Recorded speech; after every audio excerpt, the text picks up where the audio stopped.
right, guys. We are live. It is Wednesday, the 17th of January. And I have the beautiful and captivating harp twins, Camille and Kennerly Kit. Perfect little Christian angels.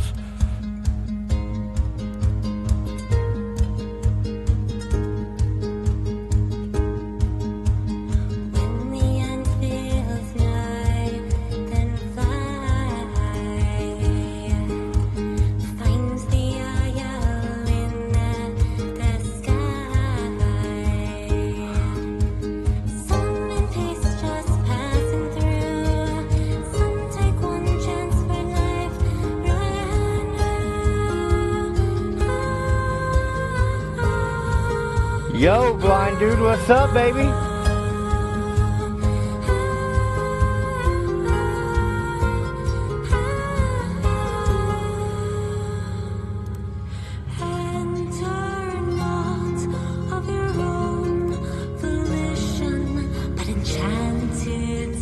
Brass monkey.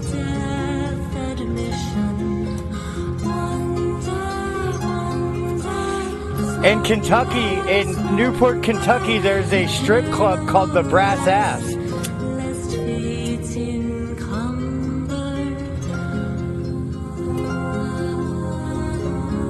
What's up, JP? JP Jr.?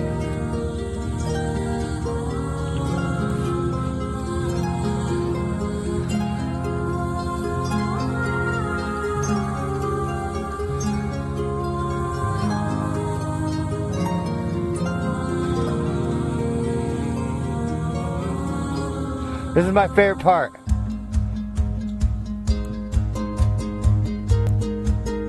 It's so pretty. They're so pretty.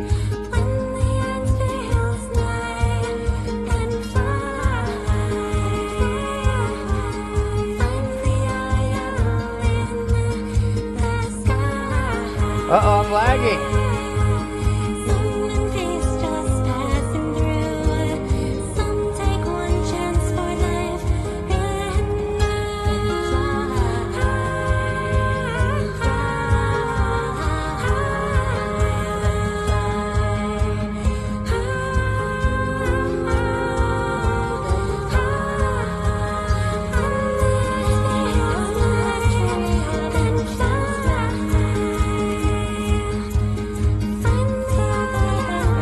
Yeah, they're awesome, Felix.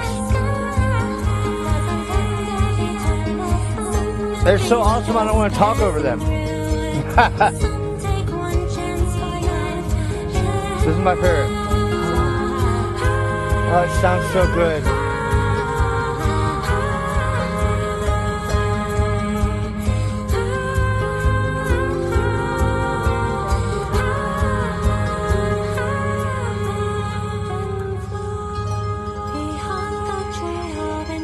What's going on?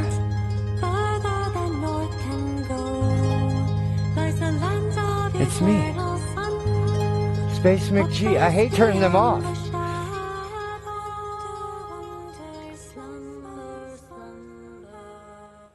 Oh, it's so beautiful.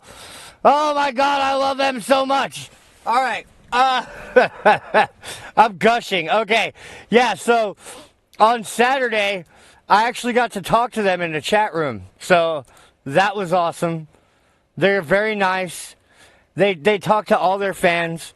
If you can catch them in one of their premieres, they will do their best to talk to you. And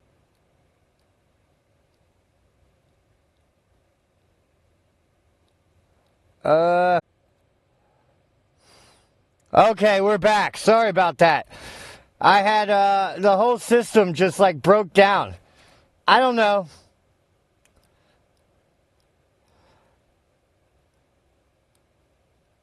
Oh, the aliens got me. Yeah. Yeah, the aliens told it had to be aliens. I mean, what else could it be? It's definitely not the freezing cold temperatures. That definitely is not messing anything up. It has to be aliens. I'm telling you. It has to be aliens, guys. All right. Yeah. So, it looks like the White House is pulling a fast one on us. Right? They are not coming back.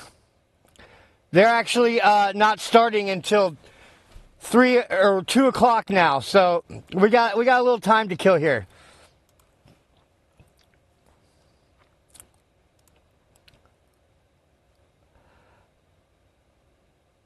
The aliens are, yeah, well, of course. I'm trolling you. Everything I do is like somewhat trolling. Right? I'm trolling somebody. You better believe it. Right now, I'm trolling you if you believe in aliens. Oh, yeah, it's totally aliens. It's the only answer that makes sense.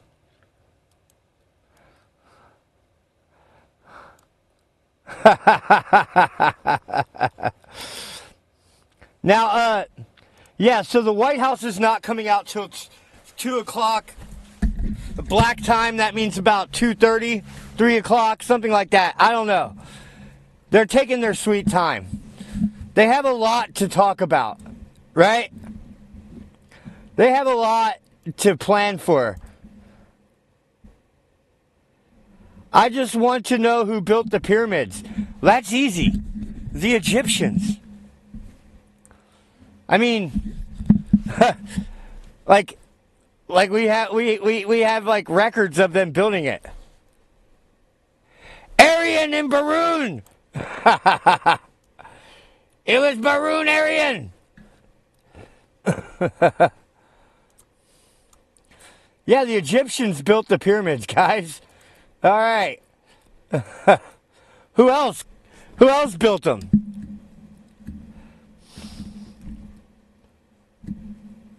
Hey, what's up? Be Happy? Queen Be Happy? Yeah, so we're going to be waiting for the press secretary to come out. They decided they're going to be late. At least they told us they were going to be late like 5 minutes before they were supposed to start. So that's a good thing. This time. At least they didn't leave us sitting out here wondering how long we were going to have to wait on them again. So, you know, I'm all for that.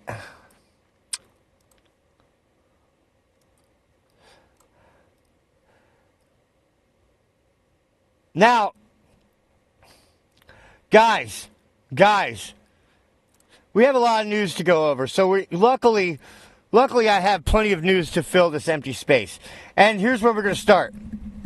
According to the London Telegraph, Trump may as well just walk into the White House now. There he is. My president, your president, the great white hope, Donald Trump. Pundits and anti-Trump Republicans have hoped for months that a serious challenge to former President Donald Trump would emerge. Yeah, but that didn't materialize, did it? No. Iowa's caucus results not only showed that has not happened, but that they were his best possible outcome. Yeah. Like Trump, I didn't know this at the time, but Trump set multiple records. Trump won by the largest margin in the Iowa caucus history.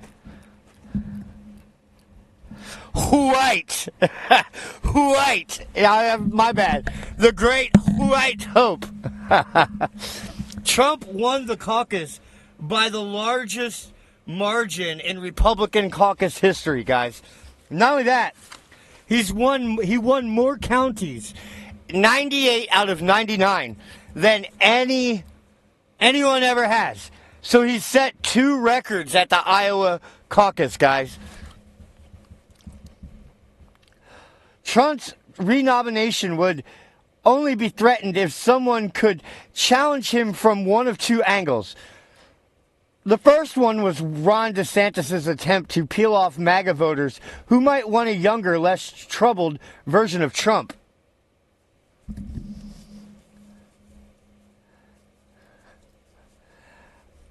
The second was the one Nikki Haley tried to rally traditional non-MAGA Republicans and align them with moderates and independents to challenge Trump from the left.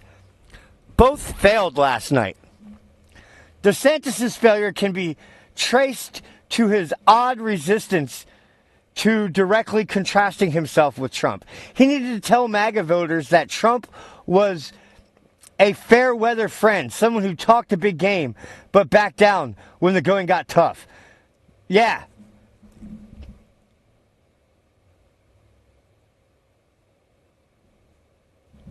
Ramaswamy. I don't know, did you hear him chanting VP, VP for Rami last night when he got on stage with Trump? I feel like a majority of Republicans are in love with Vivek Ramaswamy. I'm sorry, Felix. Now,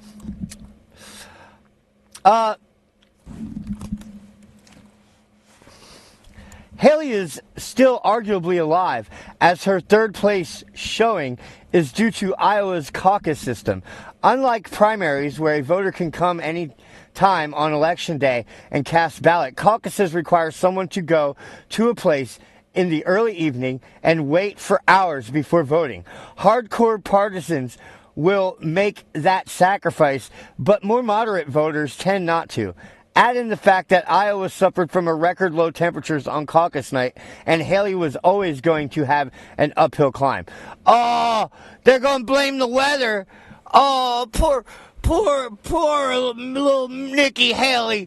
Oh, did the weather and the system conspire against you because it's racist? Did the racist white supremacists conspire against you?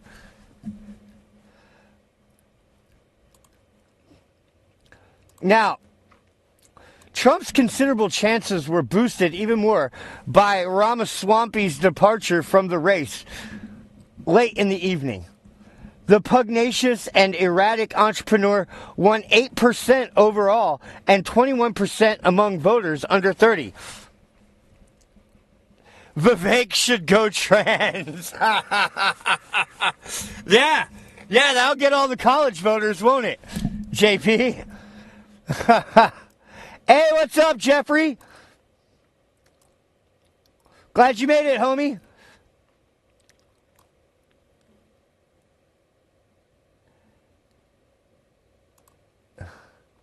Now, let's go ahead and go down here. Trump continues to defy political gravity and benefits from poor strategic decisions by his opponents. Barring an unexpected debacle in New Hampshire, he looks to be well on his way to clinching the Republican nomination no later than Super Tuesday. Yeah, so that's going to be it, right? Super Tuesday is going to be it. And Trump's going to be the next president of the United States again. He's going to be 45-47. What do you numerology people think about that? I know I got some numerology people in the audience. Do your numerology on 45-47 and tell me what's going on. Hey, what's up, Michael? Girl Gone Dog? Lodi Glass. Hey, you don't have a wrench. That's not fair. You get a wrench, Lodi Glass.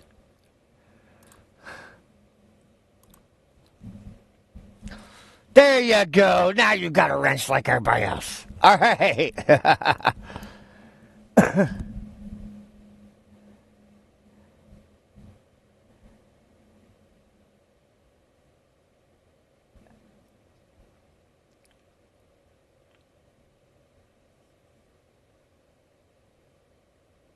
Yeah, Davos is crazy. Yeah, fuck all them. Hey, did you guys, I don't know, for some reason we didn't do that one. John Kerry has left the Biden administration. John Kerry is no longer the climate czar. He's going to be a campaign manager for Joe Biden's reelection. So I bet you he does as good a job for Joe Biden's campaign as he has done for the environment by flying his private jet all over the world.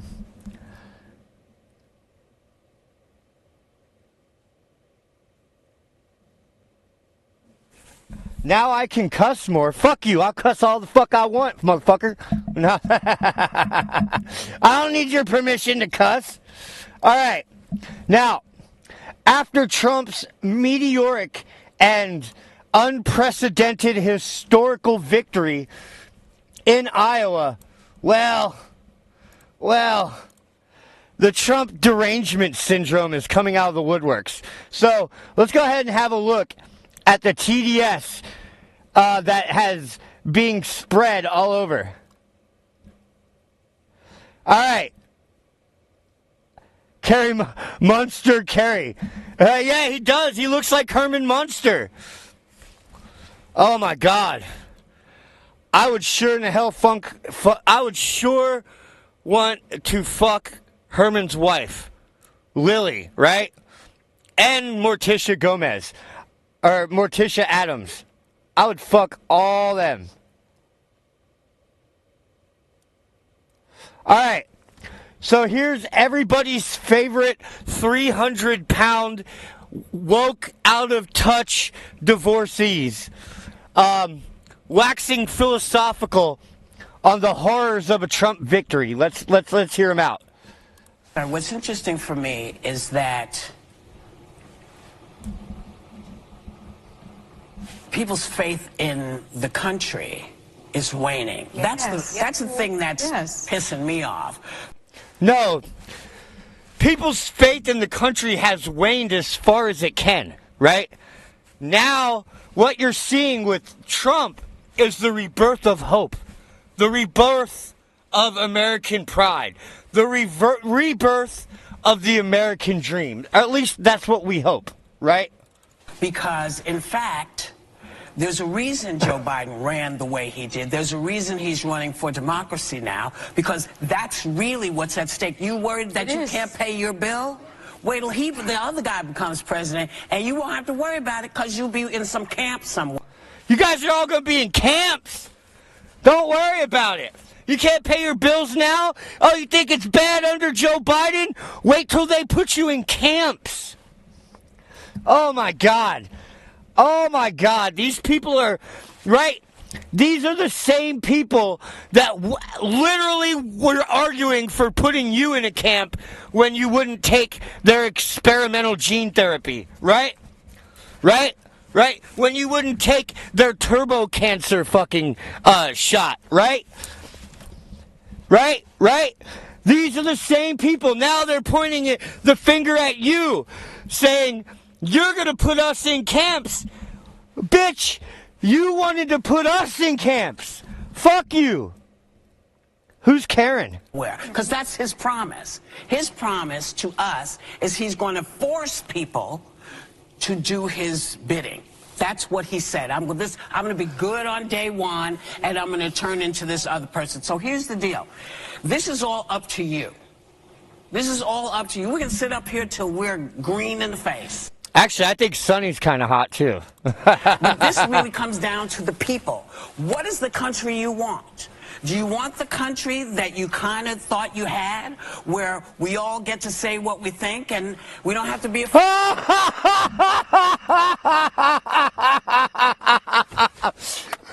These are the people, hold on.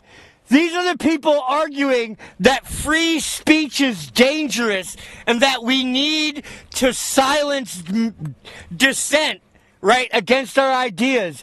Now telling you that the party of Lincoln, the party of motherfucking Ronald Reagan are coming for my free speech. Because you'll be in some camp somewhere. Because that's his promise. His promise to us is he's going to force people to do his bidding. He's going to force you to do his sexual bidding. That's what he said. I'm going to be good on day one, and I'm going to turn into this other person. So here's the deal. No, that's actually the opposite of what he said. He said he's going to be a dictator on day one and then be good all the rest of the time. Right?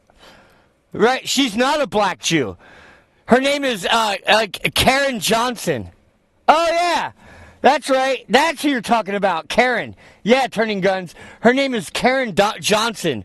She's appropriating Jew culture. This is all up to you. This is all up to you. We can sit up here till we're... She's a black Jew in the same way as the black Israelites are black Jews, right? Green in the face. But this really comes down to the people. What is the country you want? Do you want the country that you kind of thought you had, where we all get to say what we think? Exactly, Michael. We don't have to be afraid of being American. And believing that, yeah, there will be people who come in, and some will get in quick, and some will take a different route, but they're coming here for a reason, because they're living in a place that's not good for their families. If you're okay with that, you understand that, then fight for us to find a better way to make immigration work. Yeah, we're trying. Remain in Mexico. Trump wall. Those are ways that will make immigration less of an issue. Fight for that. Don't fight for keeping... We are fighting for that. Y'all are the ones fighting for open borders, let everyone in, no questions asked. Jihadis, all jihadis are welcome. Yeah, she used to be on Star Trek, but that doesn't mean that she's good. Everybody out, because then we all have to leave. Right? And I wish this was the worst one, but it's not. Our good friends over at Morning Joe, Mika and Joe Scarborough, right? The daughter of Zbigniew Brzezinski, right? The grand chessboard, right? And Joe Scarborough, right, are going to tell us all the horrible things that are going to happen now that Trump is in office. The most powerful images are not of Hitler, are not of Saddam Hussein. The most powerful images are of the hypocrites surrounding him, praying that this guy is his savior. The image of Donald Trump as Jesus Christ being hung on the cross. Yeah, yes, no shit. Of Trump. You guys are the ones that created that image by persecuting the man, right? You are the ones that turned Donald Trump from a celebrity into a folk hero, right? Right? Trump are ominous and important. But it does paint the darkness of putting him side by side of other dictators. Adolf Hitler. Yeah, I saw that blind dude. It's stupid. That's where we have to put him. People truly don't understand what absolute power for Donald Trump will mean. It's not a stretch. You could end up in jail. That's what dictators do. They take their political... Listen to them! They're talking about themselves! Listen! You could end up in jail. That's what... Just like all the people on January 6th did. Just like all the people that worked for Donald Trump are now being indicted on RICO charges. Like Rudy Giuliani, right? These people, they act like they don't have any mirrors. They think that you're so stupid you can't see what they're doing. Dictators do. They take their political opponents and they put them in jail. Yeah, like Joe Biden did, right? Like Joe Biden is doing right now, right? While his cokehead, fucking crackhead, fucking tax dodging, fucking foreign agent, non-registering ass has done. Total projection, indeed. We will no longer have a vote. He's already tried it once. Okay. I mean, he called me a murderer and was saying I should be thrown in jail for murder. And, when people say it's a stretch to put him next to Adolf Hitler or next to Mussolini, says who? What do we know he's capable of doing as an absolute leader in power? And I'll tell everybody who's thinking... What do we know he's capable of doing? Lowering taxes, improving the economy, curbing immigration, illegal immigration, right? Like, I've sat up here and argued for the immigrants until I was blue in the face, right? I think that America is a better place when we have more people from different backgrounds in order to make our country better, right? But they can't be criminals, right? More criminals doesn't make America better. We've got enough of our own criminals in Chicago and in Detroit and in every big city and in fucking Washington, D.C. and in the White House, right? We need less criminals. Twice. If you want to vote more than one more time, you need to vote for Joe Biden because your vote will not matter anymore. You give that up. These are the people that changed the rules of the election so that they could manipulate votes in such a way that they would take power, right? 81 million votes, guys. 81 million votes. Where do you see the polls? We will no longer be a free society. We take that for granted. We are not catastrophizing. Not starting the wars, Lodi. Is that dark? We have to crush MAGA extremism forever. Oh, try me, bitch. Oh, yeah. So Trump derangement is real, guys. And why are they so scared? Well, what happened? What happened? Okay, that's wrong. Okay. Biden needs to govern like the polls are right. There's only one thing left to do legislatively, right? For President Biden, 2024 began much like 2023, with new polling data indicating that he is on track to lose his presidential re-election effort. The most recent USA Today Suffolk University poll found Biden trailing Donald Trump, trailing Donald Trump by 2 points nationally. A CBS News poll conducted the second week of January showed him losing in a hypothetical matchup to Trump, DeSantis, or Haley. If Biden's top-line numbers are bad, his demographic crosstabs look even worse. The president's support among young voters, black voters, and Hispanic voters, all critical constituencies, all seem to be cratering. Another late 2023 poll pegged Biden with record low favorability marks, which member of Biden world countered by telling the press they felt deep frustration, but critically that the White House feels no panic. Now,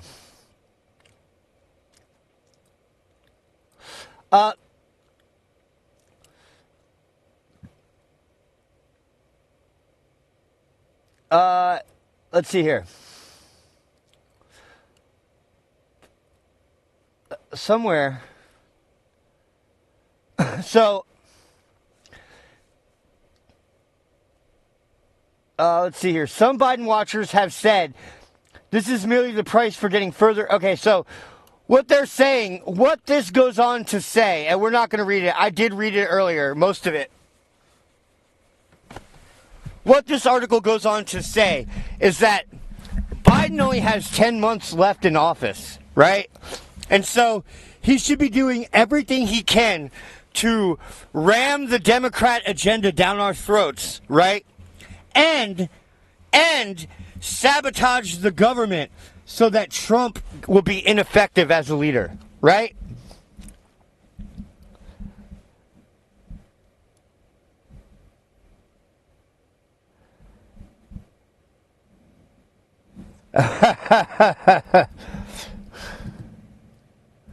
Yes, exactly, Felix, exactly, right?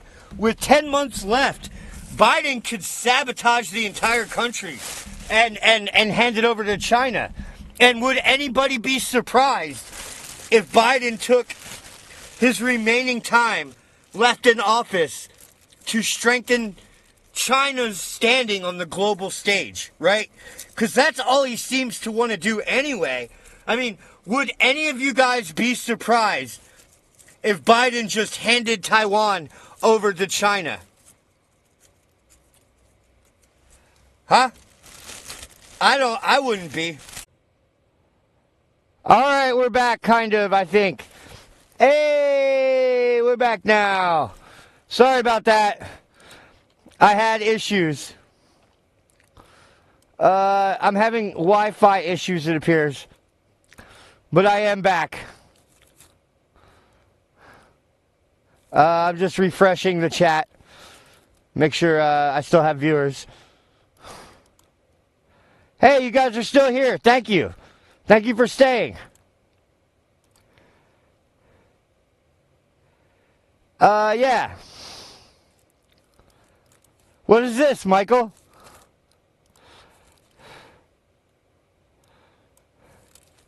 I'm checking out what... Oh, Javier Milei? Buenas tardes. Okay, let's play this. Good afternoon. Muchas gracias. Thank you very much. Hoy estoy acá Today, I'm here para decirles que Occidente to tell you that the Western world is in danger. Yes, the Western world And is it in is danger. endangered because those who are supposed to have to defend the values of the West are co-opted by a vision of the world that inexorably leads to socialism and thereby Yes. to poverty. I love this guy. Unfortunately, in recent And he has decades, awesome hair. motivated I want my hair like by that. some well-meaning individuals willing to help others, and others motivated by the wish to belong to a privileged caste, the main leaders of the Western world have abandoned grow the big model sideburns of freedom like that. for different versions of what we call collectivism. We're here to tell you that collectivist experiments are never the solution to the problems that afflict the citizens of the world. Wow, that sounds like just like what I would say. Me and this guy get on. Right? That's awesome. I like this guy. They are the root cause. Do believe me, no one better placed than us, Argentines, to testify to these 2 points. Yeah. So if anybody knows how bad communism is, it's the Argentinians. Now, why is Team Biden, why are they so scared about losing to Trump? Well, what happened to all my shit? God, they're not in right order. Okay, here's why. Oh, what do you know? They're late as fuck still. 9 minutes late.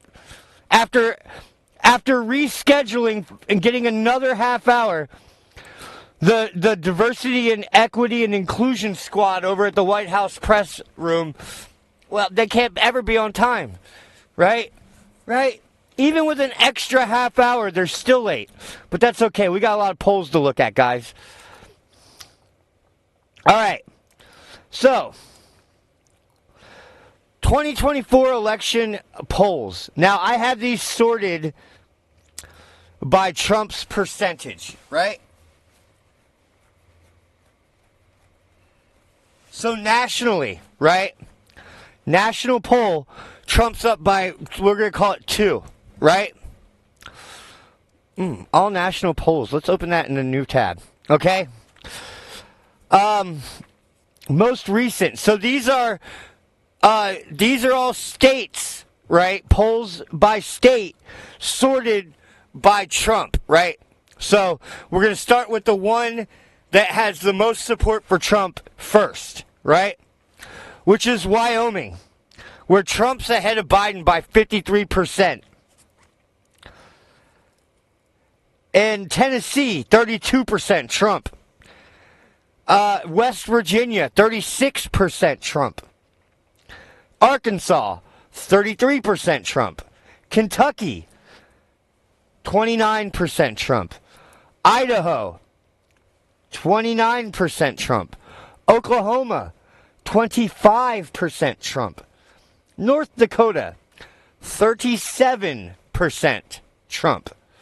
Missouri, 13% Trump. South Dakota, 22% Trump. Ohio, 12% Trump. And that's what Trump won Ohio by in 2020 was 12%. Montana, 21% Trump. Indiana, 19% Trump. Iowa, 8% Trump. Kansas, 16% Trump. That's how much he's up by. Nebraska, 16% Trump. Nevada, 2% Trump. Florida, 11% Trump. Excuse me. Alaska, 8% Trump. Texas, 6% Trump. Wisconsin, 4% Trump. Georgia, 8% Trump.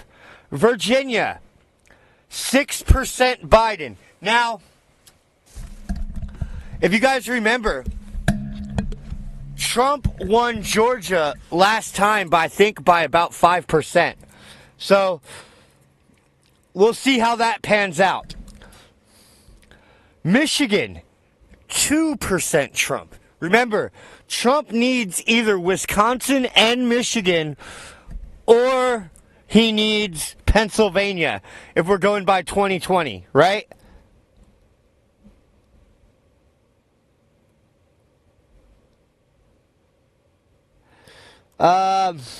Minnesota, Biden by 3%.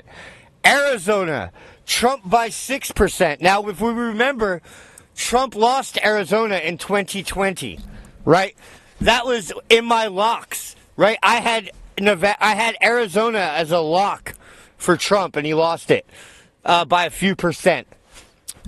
And remember, another thing to remember, guys, is that Trump outperforms polls, right?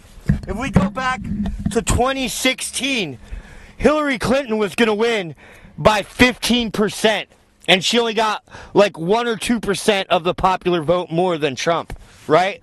If we go back to 2020, in Ohio, Trump was going to lose by 3%. He won by 12%, right? So,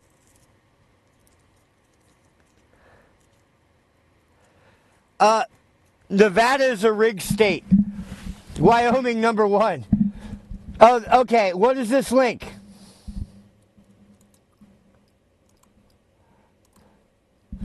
We'll take a look at it. The World Economic Okay, we're going to listen to some Davos shit because you guys put it in there. Forum providing me the opportunity to be on this stage and say, fuck you, Klaus Schwab, and fuck your New World Order. We, the people, were born free. We will stay free, and you and all of your globalist friends, including I don't think everyone this is in this real. room, can go fuck yourself. I don't think that's appreciate real. the World Economic Forum providing me the opportunity to be on this stage and say, fuck you, Klaus Schwab, and fuck your New World Order. We, the people, were born free. We will stay free. It's fake. No.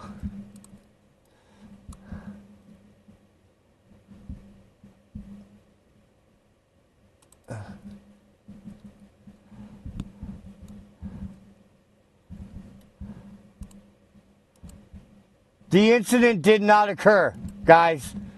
It's not real.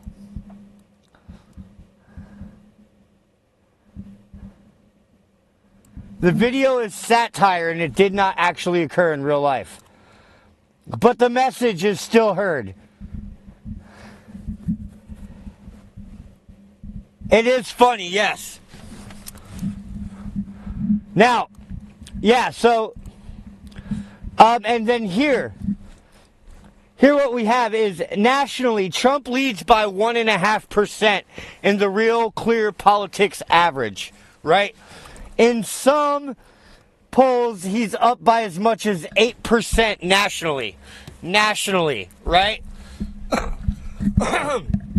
Excuse me. So if the election were held today, Trump would win by 1.5%. Right?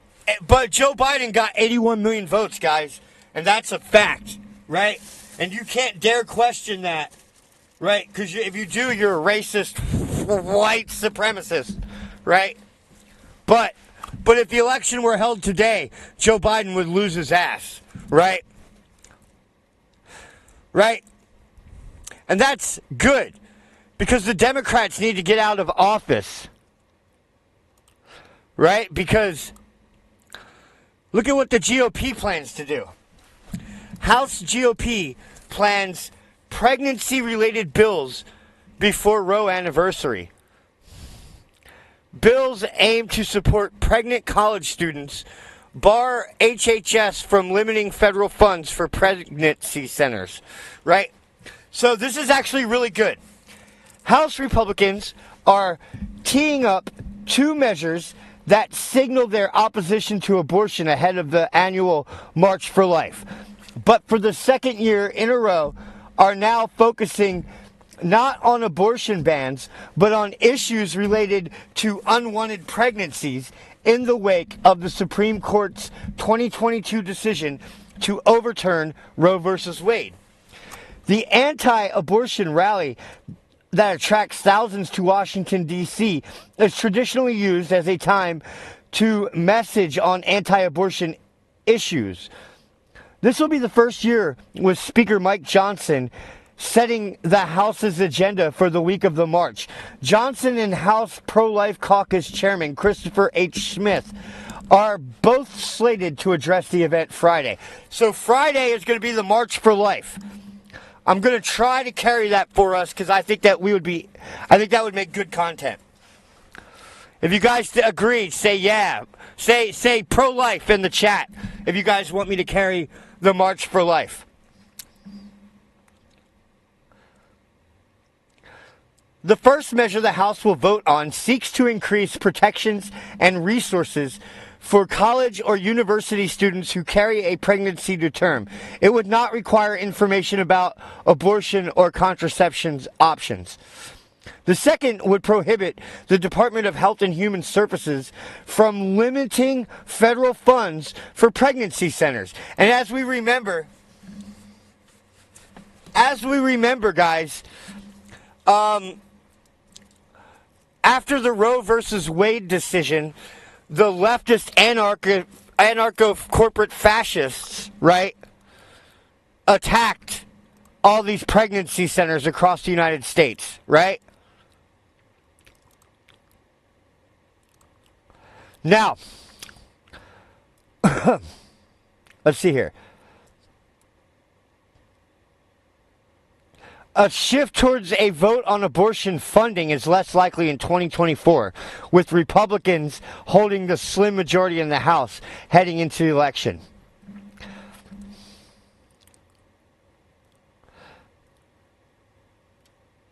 The pregnancy center legislation does not use the word abortion. Representative Brad Schneider said this: Republicans on this committee are once again wasting our time in a performative effort to appease the pro-life movement, he said. It's not lost on us that we are having this markup today to appease next week's March for Life rally, bringing to the Capitol anti-choice advocates. Anti-choice advocates. No. How about anti-death advocates, right? Why is it that they get to call themselves pro-choice when they're really pro-death, right? What about the baby's choice? You guys are pro-life. Good. What's up, Tam Tam? All right, we'll do the March for Life. That'll be awesome. All right, cool. Now, guys, North Korea will no longer pursue reconciliation with South Korea. Why? Because he's going to go to war with them, right? The historic step to discard decades-long, that's a tongue twister, discard decades-long pursuit of unification, which was based on a sense of national homogeneity shared by both Koreas, comes amid heightened tensions where the pace of both Kim's weapons development and the South's military exercises with the United States have intensified in a tit-for-tat. North Korea also abolished the key government agencies that have been tasked with managing relations with South Korea in a decision made during a meeting of the country's rubber stamp parliament on Monday.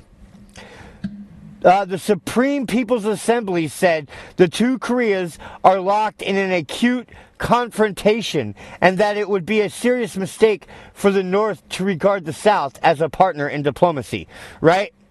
And why?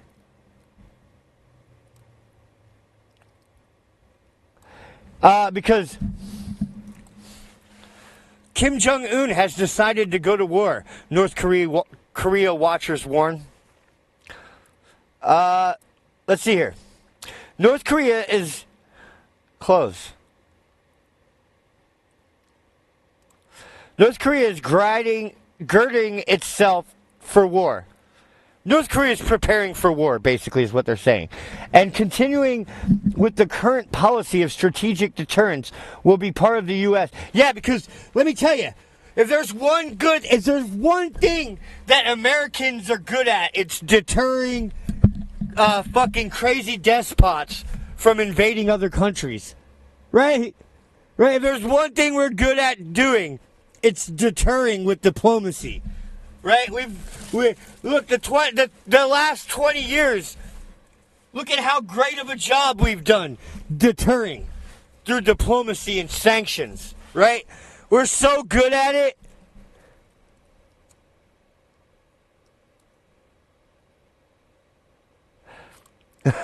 We're so good at deterring our enemies from fucking going to war with our allies.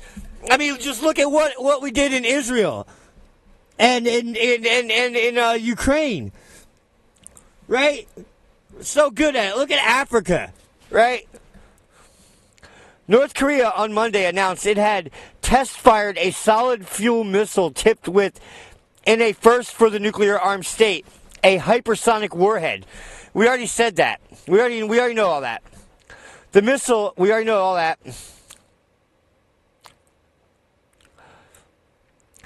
We already know all that.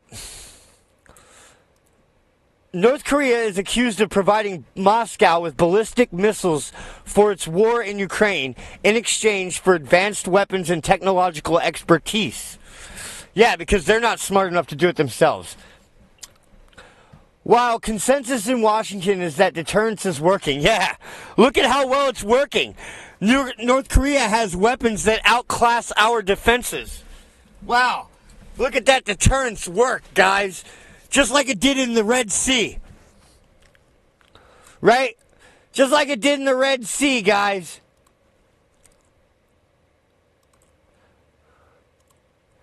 Right? Now, a gun pouch covered in cocaine shows Hunter Biden's defense is ridiculous. Yeah. So the gun that that Hunter Biden is being charged with, well, it was covered in cocaine, guys. Cocaine. Can you believe that? I can't believe that the president's son would ever have a gun full of cocaine. That just doesn't sound like him. You know what I mean? Golly, where is the first black lesbian? The first black lesbian is late. Attorney Abby Lowell has faced a series of legal blows in his defense of Hunter Biden, but not quite as literal or lethal as what came this week in this client's gun prosecution. After Lowell sought to dismiss the federal indictment as trumped-up political prosecution, the Justice Department lowered the boom and revealed that Hunter's gun was found in a pouch covered in cocaine. Amazing. That's amazing. I can't believe it. You know? I never believed that Hunter Biden would have a gun full of cocaine. That's just crazy talk. Right? It's got to be a political witch hunt.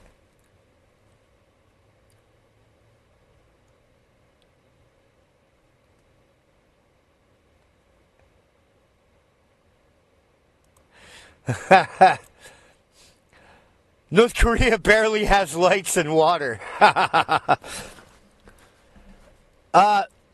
In October, Lowell argued that Hunter had not lied on the ATF Form 4473 when he indicated he was not unlawful user or addicted to narcotics.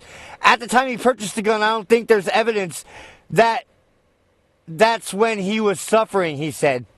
In a curious shift, since Hunter, President Biden and the media have repeatedly used his addiction to forgive everything from corruption to influence peddling.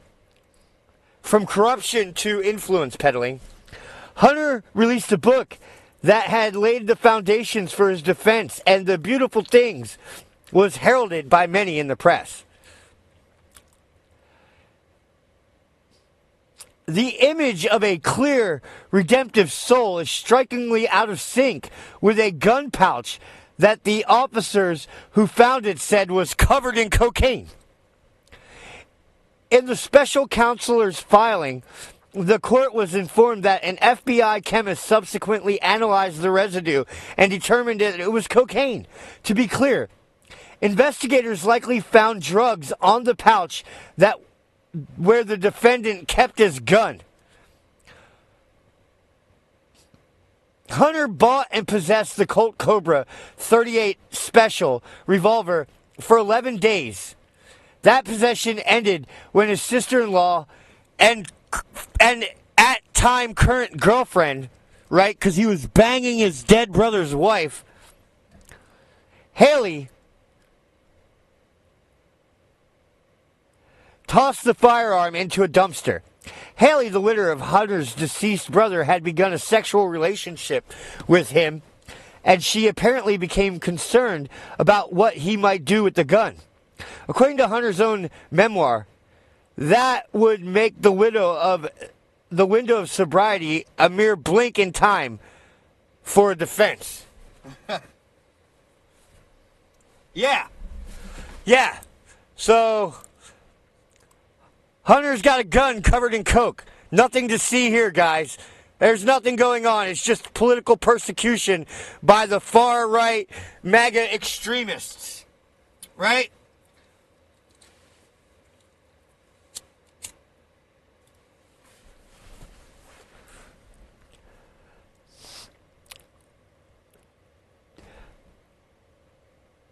Let's see here. Bet they found way more than just coke on it. Yeah, like DNA. Little girls' DNA, right?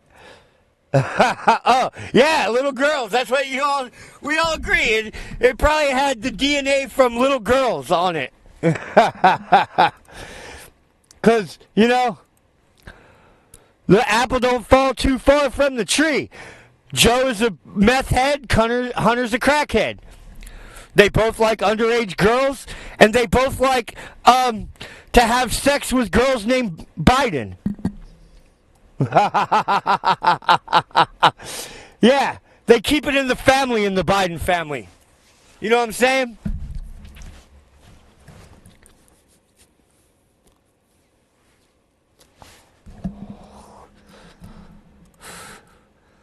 All right, let's see here. Where is this press secretary? God, she's terrible. She's one of the worst secretaries I've ever seen. She really is. She really is. Right? She makes fucking Tony Snowden look like Kayleigh McEnany, right?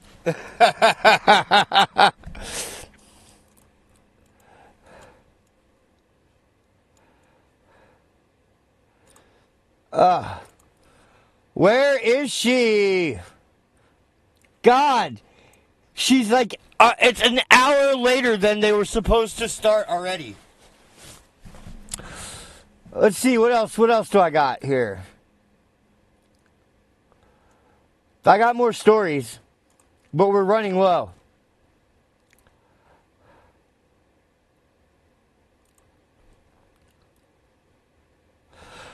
So Joe Biden came to his senses today and decided to brand the Houthis as a global terrorist group.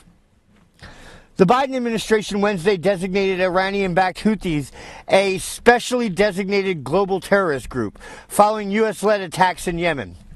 Since Thursday, the Pentagon, with initial military support from Great Britain, has launched 3 attacks with missiles and warplanes on sites used by the Houthis to target and launch missiles at commercial and naval ships transiting the Red Sea. Right? Now,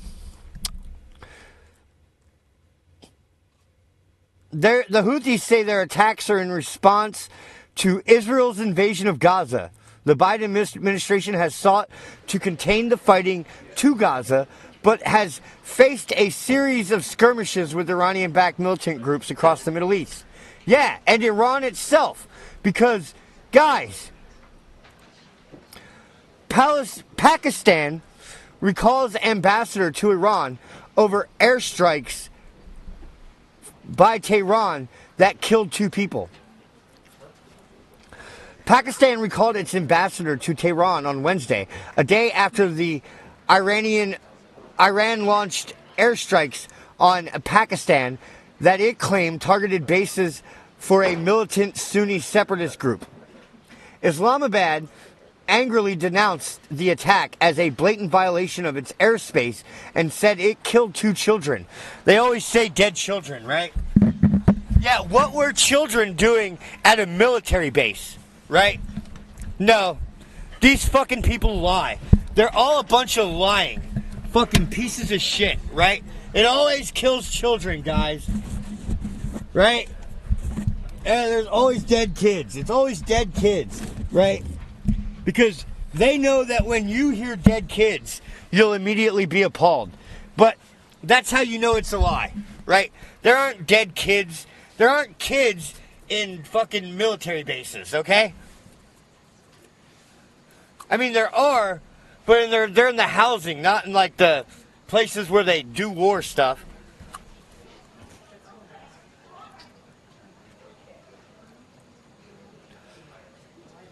The attack also threatened to further ignite violence in the Middle East, unsettled by Israel's ongoing war with Hamas in the Gaza Strip. Iran launched airstrikes. So today, the Biden-Harris... Hey! Wow.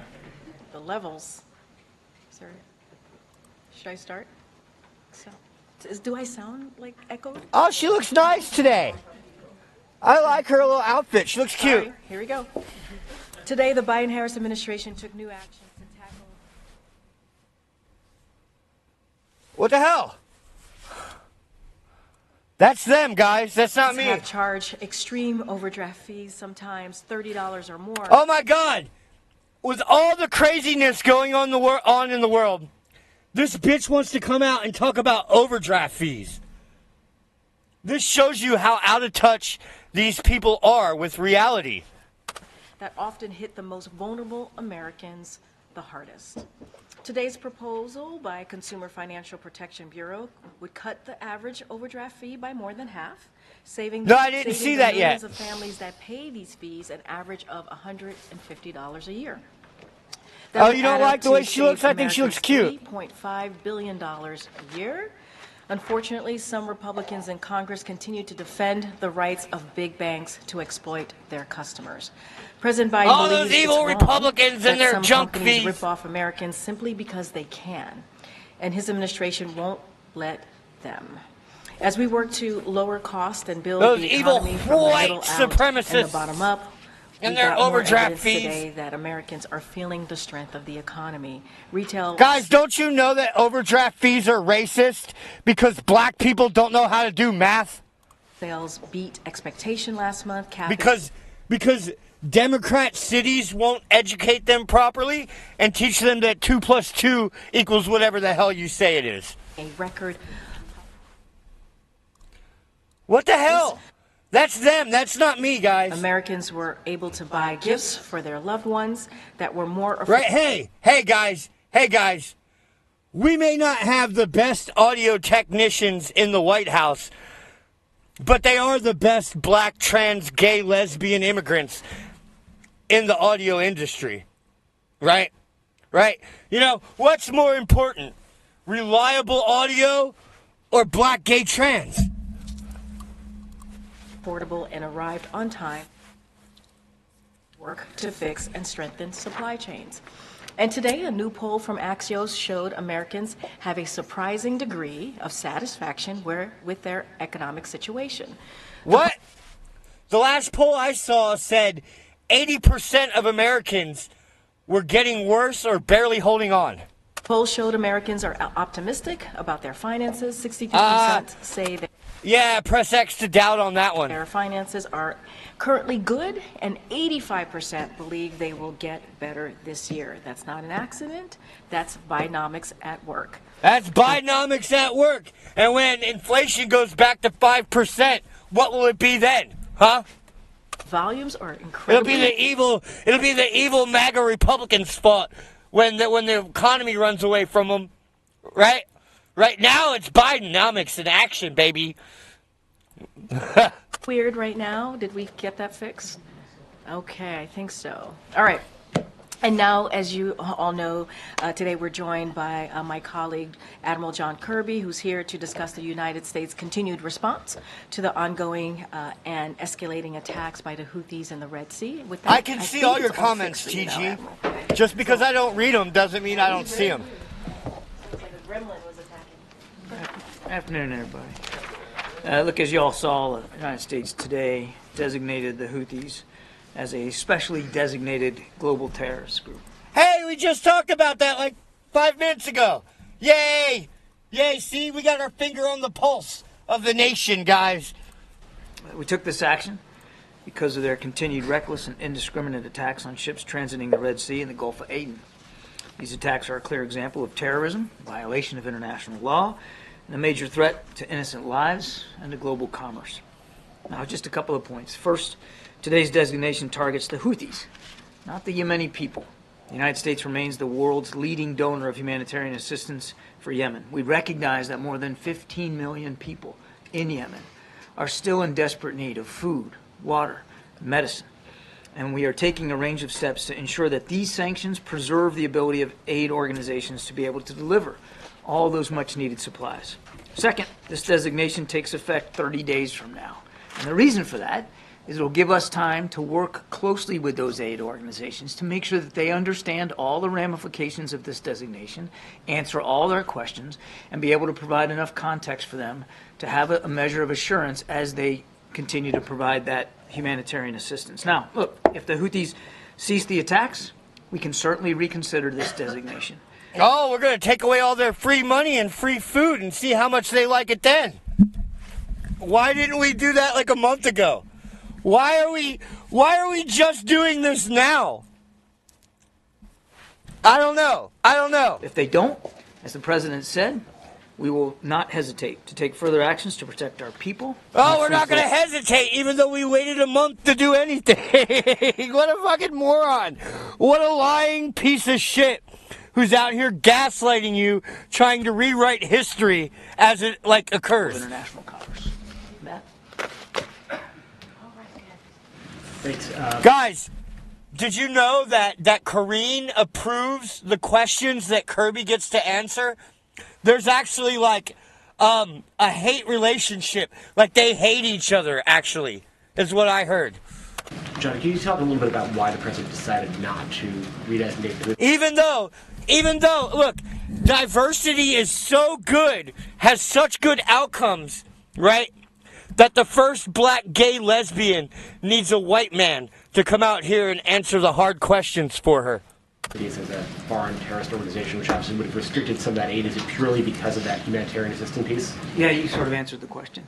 This particular designation, Gorf, what's going on, brother?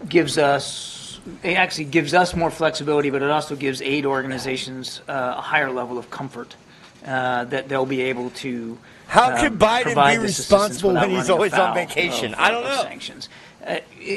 We've already, in designating them, already issued a number of licenses. A license, as you know, is basically like a waiver. It's a carve-out when you have a sanctions regime that allows for certain goods to continue to flow despite the sanctions. Biden was off he spent more time off the clock than he did on the clock. That's a fact, right? He had something like 20 vacation days in the last month, or in the last 40 days or something like that. Regime, and so yes, that's the big reason here.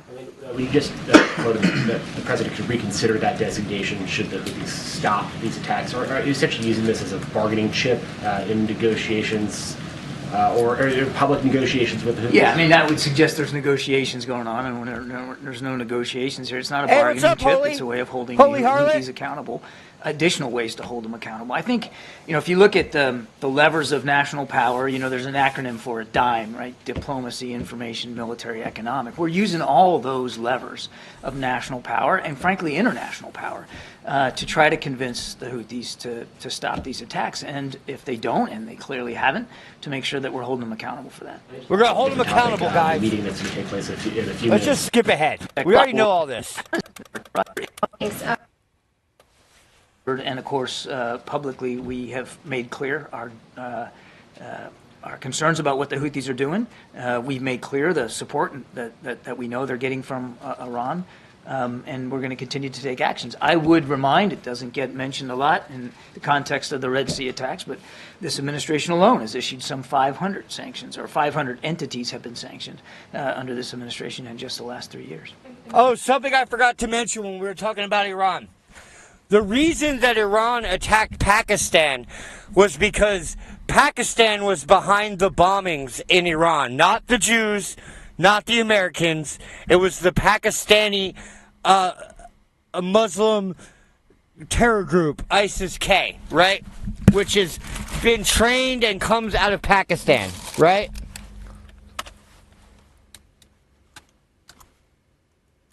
Iranian entities. And a quick question on Iran's foreign minister who spoke at Davos earlier today. He said the security of the Red Sea is tied to the developments in Gaza, and everyone will suffer if Israel's crimes in Gaza do not stop. He basically warned that all fronts will remain active until then. Do you have a response to that? Bitch, I can't understand a word you just said. Well, I mean, let's just take it just in a couple of pieces there.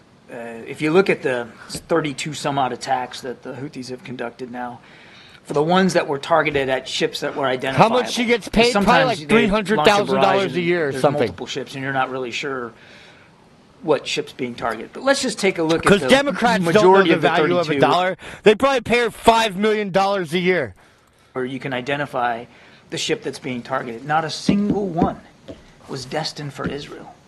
They were all destined for other ports with other bits of commerce. So yeah, I agree, Holy Harlot. We look like retards on the world stage. Gaza. I mean, they're just driving a stake through a straw man. There's nothing there. Indeed. And as for the quote-unquote resistance continuing, I've said it many times, happy to repeat it. We have national security interests in the region, significant interests. And we have moved additional military resources at the president's order into the region to make sure we can protect those interests. Sherlock. And we mean what we say. And if you doubt it, take a look at what happened just a few nights ago.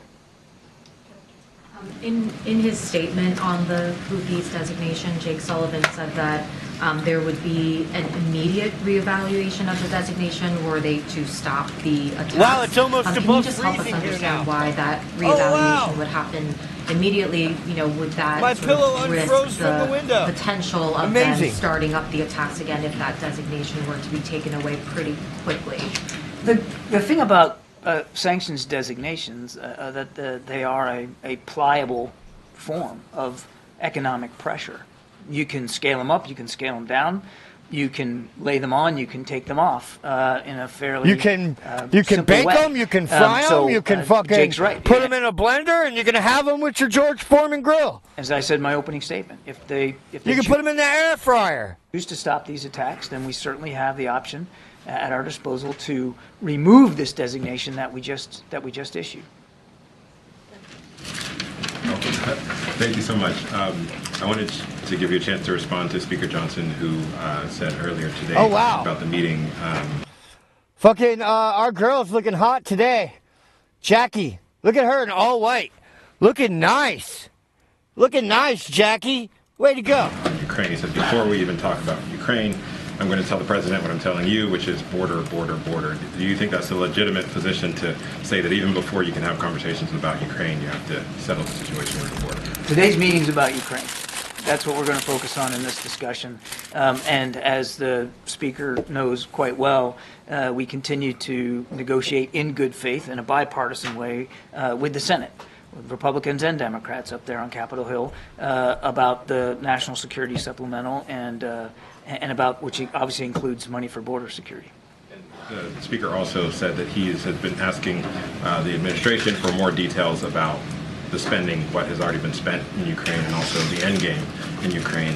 What kind of message can the president deliver to the Speaker? He says he hasn't gotten the answers that he's looking for in terms of how Ukraine should not become... Yes, he did, holy harlot. He absolutely did. Biden, we already had the Houthis as terrorists, right? But Biden took them off the list so he could punish Saudi Arabia for killing Khashoggi, a journalist over there, right? Yet, hold on.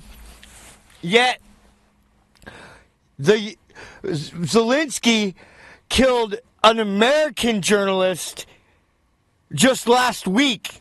Not a word. Not a word. We're going to give them $100 billion, right?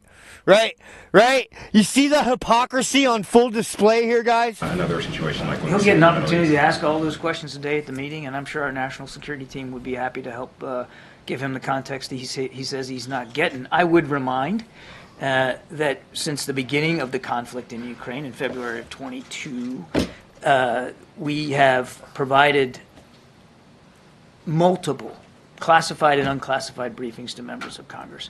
And this whole idea of a blank check also is not true. It's not true. I'm just going to gaslight you. It's not a blank check. It's just multiple payments of $100 million or $100 billion from now until the end of time. It's not a blank check. It's only $100 billion, guys. Right? That's like nothing. Right? Like we print $9 trillion at a pop. What's $100 billion to help defend an authoritarian dictatorship democracy like Ukraine, where they kill American journalists? We provided Ukraine. We have done consultations with Congress. So there have been and will continue to be a lot of outreach from the administration with members of Congress about Ukraine. Right now, though, you can't have those consultations because there's no aid going to Ukraine because we don't have the funding. And that's what the meeting about today is really all about, stressing the urgent need for that additional funding. Ms. Karine, thank you, Kirby. So with regard to national security in Ukraine, has the threat level changed since the president last spoke from the Oval Office, spoke to congressional leaders about the urgency for this funding? No. I just wonder... I don't know. So what can he say that hasn't already been said to convince them to all get on board and take action? Well, again, without getting ahead of the president and the conversation that he hasn't had yet, one of the reasons our national security advisor, or deputy national security advisor, will be in this meeting is to bring members of Congress up to speed on what we're seeing right now on the battlefield and what the Ukrainian forces are facing now as winter is full upon them and the war hasn't stopped. And aid hasn't continued to flow from the United States. I mean, I think we're in a bit of a different situation now in that regard than we were when the president gave his speech. Not that the national security implications are not still valid. They are just as valid in terms of the threat that Putin poses to the quote-unquote world order and to European the new world order. But the situation now is different in terms of the stoppage now of assistance going to Ukraine. And then on the southern border, could the president use the Insurrection Act to federalize the Texas National Guard? I am not a legal expert on that. I'll have to take that question and get back to you. I know of just to make clear, no intention by the president to do that. Sorry about that. Understanding that the last provision of aid to Ukraine was December 27th. Right now, is Ukraine fighting with 100% of its capability? You guys are right. I agree. It should be illegal to silence the chat in the White House press secretary stream, right? That is the government oppressing free speech. I agree. Capabilities. Do they have everything that at this moment they require Without getting into their operational security and letting the Russians know what they have in their inventory, Peter, what I can tell you is that, as I said earlier, there are certain types of munitions, certain types of weapons that they are expending at greater rates than others. So we can't indicate that they've run out of anything because you don't want to give away any. I'm not going to give away their inventory list, but I'm not going to. I'm not going to pull any punches here. They are still going through artillery shells and HIMARS rockets and air defense capabilities at a pretty advanced clip, depending on what they're facing on the battlefield. And so their inventories are running lower without question. Shalonda Young said, and I think it was December 5th in her letter, she said that we are running out of money and out of time. Should this be measured by Americans understanding the urgency as an issue of days, weeks, or months? It would depend really on the kind of system we're talking about, Peter. I mean, there are some munitions that they have ample stores enough to get them into, the next couple, 2-3 months. There are others where they don't have that kind of time, and a lot of that depends on what Russia does and what they have to defend against. One of the key capabilities right now for them is air defense, because the drones and the missiles keep flying from the Russian side. Yeah, I'd rather have Hulk Hogan as president than Joe Biden. I'll tell you that. Follow up on the conversation that started here yesterday. We've been asking about the Houthis now. Defense Secretary Lloyd Austin, fortunately, is now recovering. He's no longer in the hospital. He and the president last spoke one-on-one December 6th. The last it was publicly read out. They shared a conversation that took place on December 9th. There have been at least 3 separate strikes, the 11th, the 12th, and the 16th, against the Houthis in that time, a time during which the two haven't spoken. So our understanding is they haven't shared a call, at least dating back to the 9th, for more than a week. Is that normal that he wouldn't speak to the defense secretary with 3 separate operations in the course of that time? My dates are It would be different if we had a plan. The last time they spoke was last Friday. Was last Friday. Just this past Friday, whatever days ago that was. Okay, so more recent than we had publicly heard. Fine.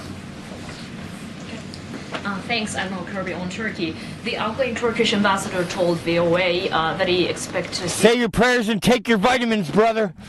Some positive developments in a month or so with regard to the sale of F-16s to Turkey. So can you give us an update on this? And once Turkey completes the ratification process for Sweden's NATO membership, can we assume that the road for the F-16s will be cleared? The President has been pretty consistent. We continue to support the additional sale of F-16s and the modernization of the current F-16 fleet for Turkey. That's a consistent policy position that we've had since coming into office. That hasn't changed. I don't have an update for you on the dates and the calendar items in terms of what that looks like, but our policy with respect to F-16s for Turkey has not changed. And if I may, on Ukraine, there is still $4 billion in the PDA and for Ukraine, and I was wondering if, given the fact that the negotiations on the border are not moving, is it possible to use that authority now and replenish American stocks later when the Congress approves the supplemental budget? First of all, I would disagree with the notion that the talks are not moving. As I just said, we believe those conversations with the Senate in a bipartisan way are making some progress. And on the real guys, don't forget to like the video and make sure you're still subscribed and have notifications turned on. Yes, there's additional funds authorized under PDA, but there's no replenishment authority funds to go with them to back them up. And that's why we don't have any additional ability to provide security assistance for Ukraine, because there's no replenishment authority built in. Thank you so much. On Ukraine, I had a follow-up to Peter's question. Are you saying that the stoppage of U.S. aid already has an impact on the battlefield, in the sense that Ukrainians are refraining from certain moves or are not doing stuff that they would do if they were, assured of continuing assistance? And maybe another one more specific. While he's trying to secure additional funding, does the president wish that European countries would do more themselves to support Ukraine? And more specifically, has he asked Germany to supply long-range Taurus missiles to Ukraine? I'll let Germany speak for what they will or won't provide Ukraine. We are grateful for the support that more than 50 nations continue to provide Ukraine, and each nation gets to decide for itself what that looks like. Except for America, where we have an authoritarian crypto-fascist fucking running the country and forcing us to support fucking the rise of a new dictator in Europe. And there's been tremendous international support for Ukraine. But look, they're going to look at us too. They're going to see how the United States reacts here. And I think we can expect that some nations may take cues from the United States. If we just pack it in and can't get the funding and decide that's it, we're not going to provide anything more for Ukraine, you can certainly see where there might be other nations who might feel like they want to follow suit here. It's all the gays' fault. About our leadership. American leadership matters here. On your first question, I certainly won't speak for Ukrainian military commanders and what they are deciding to expend on the battlefield or not, but you can, I certainly wouldn't be surprised if they aren't making battlefield decisions right now that are affected, those decisions are affected, or I should say informed by the uncertainty as they look to the West, as they look to the United States for additional support. Thanks a lot, Karine. John, the air campaign by the U.S. has not had a noticeable impact in terms of deterrence with the Houthi rebels. What makes you think that this terror designation will change that in any way? Yeah. Or how? Let's rephrase this a different way. How is this not going to make America look like more of a clownfish? As I said, a suite of tools at our disposal to hold them accountable. There's our tools.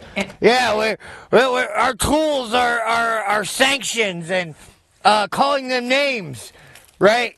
Because obviously bombing them and attacking them and threatening them hasn't worked. So now we're going to fucking starve them to death and call them names. And I just want to remind that the attacks last week, the large attacks that we conducted, were designed to disrupt and degrade Houthi offensive capabilities, and we believe we did that. That doesn't mean that we eliminate... They believe they did that, yet they launched attacks on American ships yesterday, the day before. I bet you believe in Santa Claus, too, and magic. Do you believe in every magic? single missile they own, or every drone they can fly, or every radar system that they operate.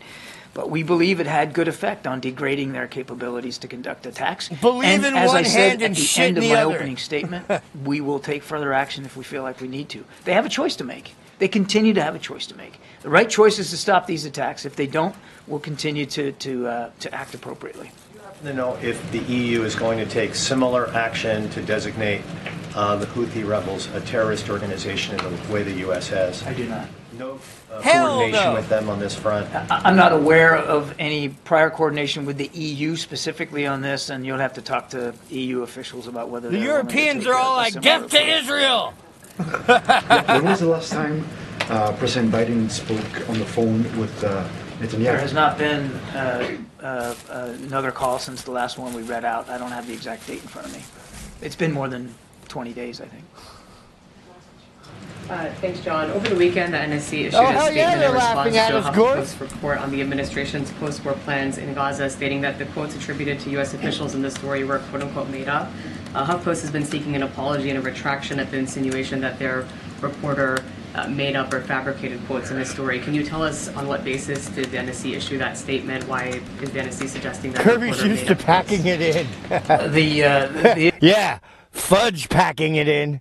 Issue, as I understand it, Sabrina, was why are you calling me a fudge packer? A document that was purported to exist that was in this article, and the quotes from the purported document were not accurate, and that was the issue. The issue was that whoever was reading out this document was reading things that there's not a record of a document that says those things. Because NSC said we stand by our original statement, which seemed to just generally imply that the quotes attributed to U.S. officials broadly in the story were made up. Obviously, as I said, HuffPost is seeking an apology and a retraction. Do you have any reaction? This wasn't an attempt to question the journalism or to cast aspersions on journalistic ethics. This was a reaction to quotes attributed to a document that, for which we don't have a document that says those things, and that's why the response was was drafted and written the way that it was. I have read it. I can see I don't know where what they're some people talking might about. see that reaction and think we were trying to, again, cast aspersions on journalistic ethics and procedure, and that was not the intent. Okay? Thanks, Admiral. Appreciate that. All right. Here comes the first black lesbian, guys. All right, Zeke, you want to reset us? What? You guys don't think she looks cute? That's a cute outfit. I'm sorry. It is. Thanks, Karine. The meeting this afternoon. She looks like a little yard jockey. Can you talk about what the president hopes to accomplish? Is he trying to get a deal here? Walking out this meeting today? So, as the Admiral said, this focus on the meeting today is going to be on Ukraine and making sure that Congress, Doesn't she? She looks like a lawn jockey. Look at her in her cute little lawn jockey outfit. That we need to continue to support for Ukraine. He's going to particularly underscore that if we abandon a whole Ukraine, lot of nothing, indeed. There will be consequences, right, to Ukraine, to the people of Ukraine, to the people who've been fighting for their democracy for so long. Yeah, to and all the let's not forget, retards. They're fighting against the aggression from Putin. So we have to be really clear here. Hey guys, what's black and white and red all over? A lawn jockey. Certainly means that it will, not be helpful to our national security. So, and history has taught us that if we do not, get involved. I think her hair is cute. I like my black women to look like black women. We see what could happen. It could with big actually fluffy put hair. Our national security at risk. So that's going to be the focus today. It's going to be on Ukraine and really laying out why it's important to continue that support that we've been providing them. But if it's good, the negotiations right now on immigration are taking place with the Senate. If the president has a speaker here, will he discuss immigration with the speaker? So, look, I'll say this. The president all she needs is a lantern. Is welcoming congressional members here. I'd put her on my yard. He's open to hearing whatever conversations that they want to have, right? And so it is important, to have these conversations like a obviously valet. in a bipartisan way. Yeah. So that may come up. I certainly don't want to get ahead of those conversations, but the purpose of this meeting is about Ukraine. That is the purpose of this meeting, and that's what the president wants to really lay out, and the urgency to continue to support Ukraine, and why that's needed now, and how that affects our own national security. So that is the purpose. But of course, members of Congress. I like the fluff too, girl. You and me agree. With the president, we certainly welcome that. Why hasn't the president? She's actually really pretty, guys. Like. Like, she's one of the prettiest girls in the whole Biden. She's probably the prettiest girl in the entire Biden administration. Negotiations with the House. The White House been on border security, on immigration. Yeah, she's a lesbian. Take place in the Senate, but obviously the House has to say here. And it's the long piece in the back that's driving me nuts. I mean, look, the House went home in mid-December. Right, while the negotiations were occurring, right there, in the Senate, right there. I see what you mean. Way, obviously, Republicans yeah, it is a little bit crooked. And here at the White House, we were having those conversations, trying to find a bipartisan agreement. We were having those conversations even through the holiday weekend. The holiday break, and they decided to go home. Literally, they decided to go home, and so. Those conversations are going to continue. This meeting does not she's stop 45 years old, too. We think it's headed in the right direction. So she don't look that old because black don't crack. And what we can do to make sure that we're dealing with that issue. And so we appreciate Republicans and Democrats in the Senate operating with us in good faith. I wish I could scissor her.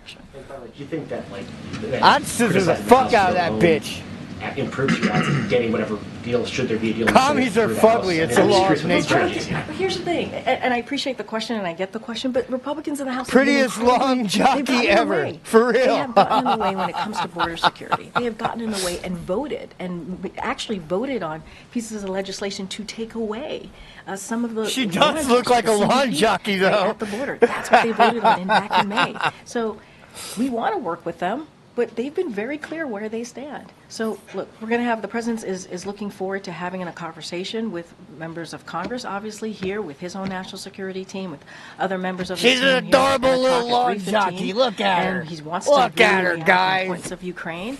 He's always willing to hear out members of Congress on what they want to discuss. But we've been very clear. The Republicans in the Senate have wanted to work with us. They're talking through us, negotiating, trying to find a bipartisan agreement. And that's the way to move forward. Karine. To follow up on Tolu's question, Kirby, Speaker Johnson has made clear that they're not even going to talk about Ukraine until the border is addressed. And he's Yeah. Well, that's good. Why should we care about Ukraine's border when we're just leaving ours wide open? Clear that it's HR2 or bust. So how's the president going to navigate that in today's meeting? He's not the only congressperson in the room today. He's not. He's not the only person that's going to be in the room. There'll be other congressional members. The president has been really clear. He wants to talk about Ukraine, the urgency of making sure we continue that assistance to Ukraine, what that means, not just... Well, if the president wants his billions of dollars to piss into the meat grinder, right, he's going to have to secure the border. Or else we're not going to murder any more Ukrainians or Russians. For the broader world, national security, but also for us. And so Speaker Johnson is not going to be the only person in the room. And so, look, but obviously the president's going to bring people together. He wants to hear from folks. And so he's bringing people together in opposition to him. That's the only unity the president has brought to this country, is unified opposition to his insane policies. Willing to hear what these congressional members want to talk about, but the purpose of this meeting is to talk about Ukraine. What can you get done without Speaker Johnson and I'm not saying we can't. I'm not saying that. I'm saying he's not. You're saying if he wants to talk about something else like border security, how can the president manage the conversation? There will be other people in the room, and I think folks understand that there is a national security importance of having this meeting. That's why the president is bringing folks together, and not only that. Let's not forget they're going to hear also from his national security team as well. Some people who won't be in the room are members of the press. Oh, yeah. And I'm sure they will cave on the budget, Holy. In the past, meetings with congressional leaders have been open. Is there a reason why today's is closed? So look, we'd had a similar meeting back in October, as you know, and so that was an important meeting about national security, the supplemental as well, and so that occurred. Look, not all meetings are public or have a press component. The president, as you know, has a long track record in Washington D.C. of bringing folks together, getting a bipartisan deal, and so he wants to make sure we get straight to work. He wants to make sure that we have this. No, they brought out the white guy to clarify for her, right? Because in a diversity-focused administration, we need a lot of white guys to clarify what these crazy fucking underqualified people are saying. Right? Right. Really important conversation. He wants to get straight to it. We expect some members of the Congress to go to the sticks after their meeting. So you certainly will hear directly from them, and we will have a readout as well of the meeting. So there'll be an opportunity to ask questions of the members. They'll be at the stick, and then you'll hear directly from us as well. Thank you. To follow up somewhat on Ouija, also House Speaker Johnson said today, he seemed to throw cold water on the Senate border negotiations when he said, I don't think now is the time for comprehensive immigration reform because we know how complicated that is. You can't do that quickly. Guys, it's just too hard. It's just too hard to stop people from coming across the border, guys. It's too complicated. So we're just going to focus on pissing our money away into fucking Ukraine. That's the only thing we can do. How will the president receive that message today if Johnson says this is too complicated to do right now? Making sure that we take care of our border is not too complicated. It's not. It's not. If people come together in good faith, as they've been doing in the Senate, we can get this done. We can get this done. And let's not forget, the president actually put forth a comprehensive immigration proposal almost 3 years ago. Almost 3 years ago. We had 3 years to work on something. If that was what the Speaker Johnson is concerned about, we had 3 years to work on it. And so, look, and the Democrats were in charge for 2 years. So we've only had less than 1 year of actual attempts to do something about the border, and we've done nothing. Really concerned about it. Then when these negotiations started before the holiday break, they would have stayed. They would have stayed and actually, tried to be part of the solution. Look, we want to have It's ma'am! The other sign languager is definitely a transsexual. You can tell by the hands. A bipartisan agreement. That's what we want. It's a tranny, guys. Because the president understands that's how women are not that bald. Okay, right? That's how you can tell a tranny. They have giant hands and they're balding. We're going to fix the problem. That is it. And so look. It's continuing. We're going to see what happens with the Senate negotiations. We're going to see how they will cancel the 2024 elections. But it is important. It is important to get this done.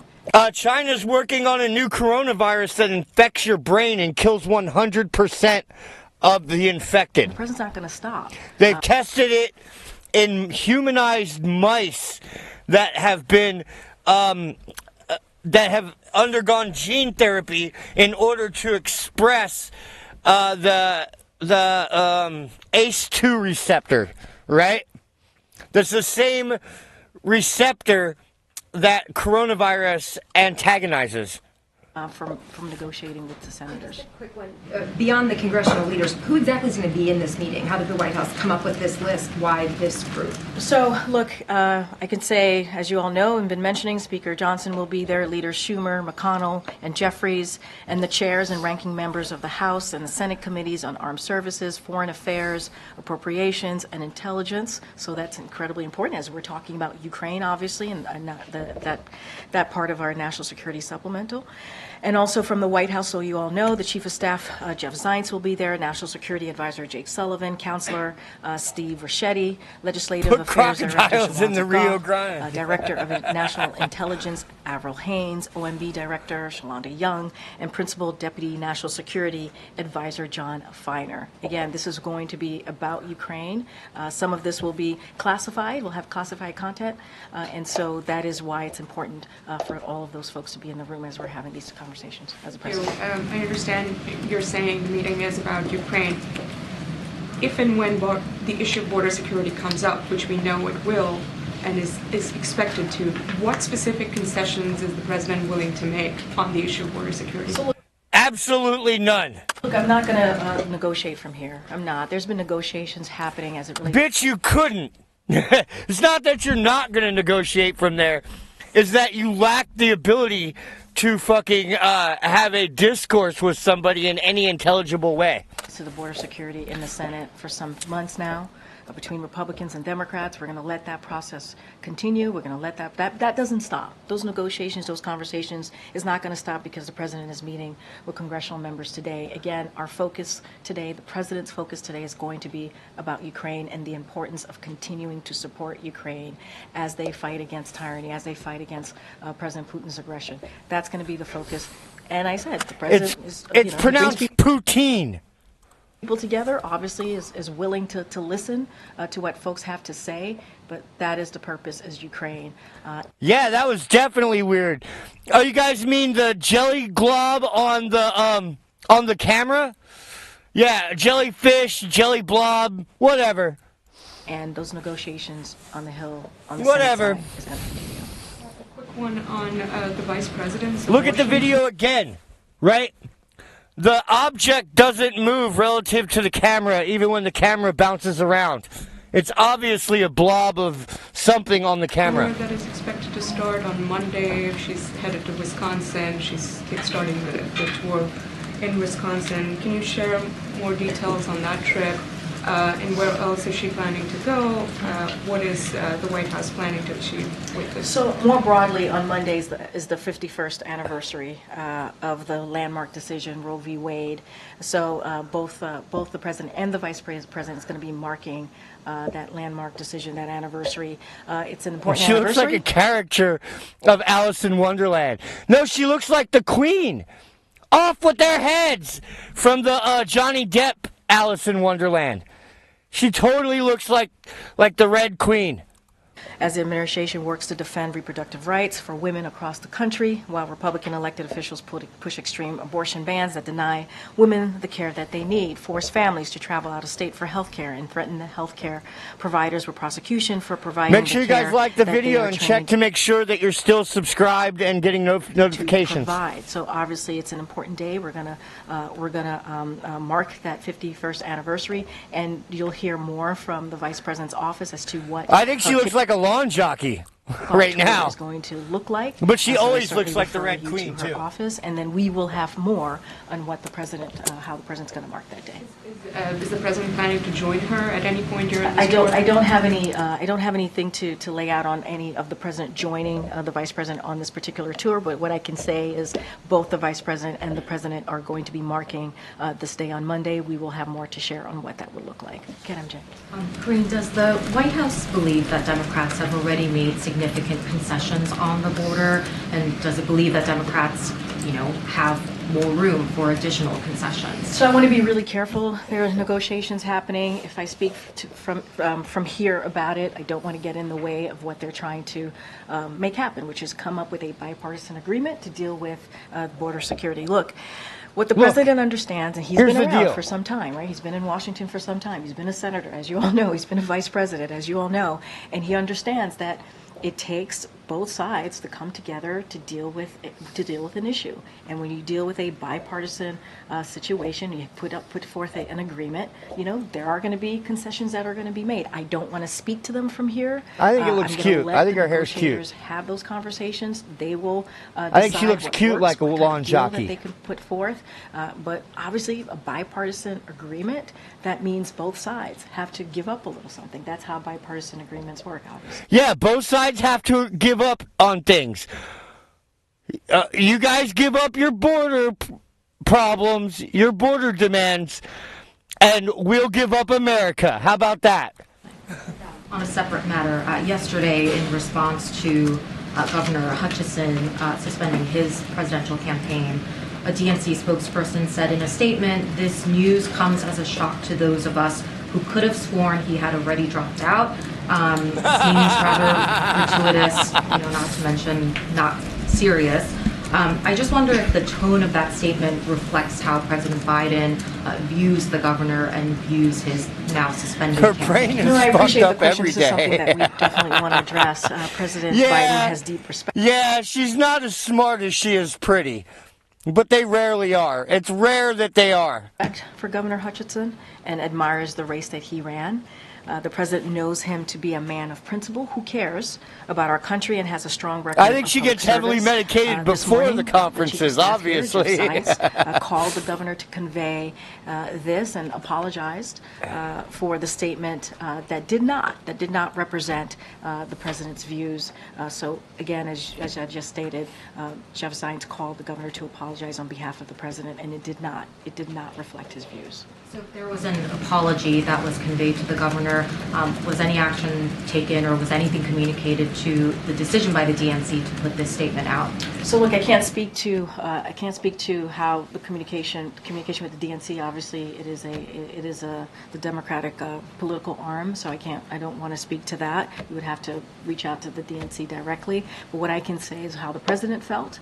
It did not represent his views. We apologize to the governor. He respects the governor's public service, and we just wanted to make that very clear. I still don't know what the fuck they're talking about. Yeah, another question on the border. Why hasn't the vice president's root causes strategy made a bigger difference in lowering the number of people who've been apprehended at the border? Well, look, the vice president's what she's been able to do is meet with leaders in the region and talk about how do we, to your point, the root causes. How do we deal with what's happening in those countries? Why haven't they made an impact though? And offer up is any, the question, any support you that dumb we bitch. Could offer up. But look, it's not just the vice president here, or this president, or this administration. When it comes to immigration, it has been a problem that has existed for decades. For decades, this system has been broken way before this administration stepped in. So the president took this very seriously. Okay, here's what they're talking about. Joe Biden called Bill Ackman an asshole for disrespecting the memory of his son, Beau Biden. right?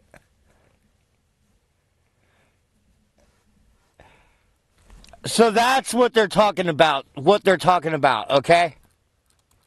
The first day of his administration, he put forth policy ideas, legislation, in a comprehensive way to deal with this issue.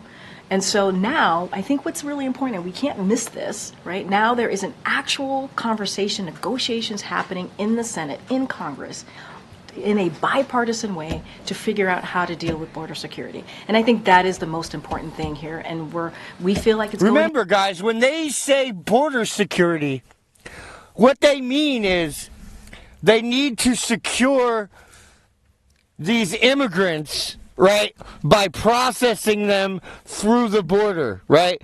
When they talk about the border crisis, their crisis is they can't process these people through fast enough, right? They have different definitions than we have, guys. In the right direction. Did that particular strategy, though, was it too narrow? Did it fail to anticipate what strategy? The root causes strategy. No, not at all. Not three at all. countries when we know now that the migration's coming. Hold on. There's root causes. There's dealing with a broken system, which is why we put forth and there's all these other excuses that we're going to make when what we actually have to do is actually just try to stop these people, right? Instead of letting them all come through, we should deport them, and then there would be no problem, right? Like, why? What's the difference? Like, how is it beneficial to send them to New York and not back to Venezuela, right? It's like almost the same distance, right? Like, what's the difference? Immigration proposal that deals with policy and funding. And so now we're having those conversations in Congress, and I think that's really important, and that's what we're hoping. We're hoping that we can get to a place where we come into a bipartisan agreement, and that's going to be the focus. Another question on the border. Can you sort of talk about how the president views humanitarian parole for asylum seekers? Does he believe that asylum seekers should be able to stay in this country until their cases are heard? Look, I want to be, and I get the question, I just want to be super careful here because I don't want to get into what's being discussed in Congress. So I'm going to, not say anything beyond what I have said. It's like there's negotiations happening. There's going to be different policy components that are going to come up, obviously. They're going to come up with an agreement here that both Republicans and Democrats agree on the Senate side. And then we hope that we can really deal with this issue. I just want to be super, super mindful and not get into specifics and policies. Basic principle of someone seeking asylum, does the president believe they should be able to if they have legitimate concerns? Obviously, we've been very clear about that, but I just want to be super careful. I don't want to go into a rabbit hole about each policy and what the president supports or believes in, because there is because the president doesn't even know what policies he supports. The man has no idea what he's doing. He just signs whatever they put in front of him. And my last question, just Speaker Johnson says that he wants the border to be completed as one of his stipulations in this deal, or the border wall to be completed as one of his stipulations. What's the White House's response to that? We're having a bipartisan conversation in the Senate about how we deal with border security. Going to leave it there and let the Republicans and Democrats who are actually coming to the table in good faith and have been doing that for months, which we appreciate, and we think it's headed in the right direction. We're going to let them have that conversation. Yeah, straight to hell. That's the right direction. Why That's what they are want. you repeating this false claim that Republicans voted to reduce the number of Border Patrol agents, even though the Washington Post gave the administration 3 Pinocchios for that? So we don't believe it's a false claim. Our statements were very direct here. Last year, House GOP voted, and not only did they vote for it, but they touted their Limit, Save, Grow Act. That's the act. Well, limit, and they vowed that it would never affect Border Patrol. They voted for and touted it, right? This is an act. And this would have forced the elimination of 2,000 Border Patrol agents. That's what this act that they touted, that they voted for in the House. So that was their proposal, and that was what they voted for back in May. They clearly stated at that time that Border Patrol also veterans benefits and entitlements would never be impacted by any of the reductions. And also the bill never had any appropriations in it. So this claim that you guys are rolling out, you know, it's the White House applying White House math to a bill that never had any appropriations. And moreover, the administration, or the members in Congress who, you know, put this together vowed that it wouldn't affect these things. So the reason I ask is because it's just, you know, to voters, don't you think they know the difference between, you know, what is a truthful statement and what is spin, and is it insulting to them at all to keep saying it when it's just not voters know anything. True? The Democrats believe that their supporters are retarded because they are. Oh, and mentally disturbed. She looks like a slave. No, she looks like a lawn jockey, Ash. She's a lawn jockey.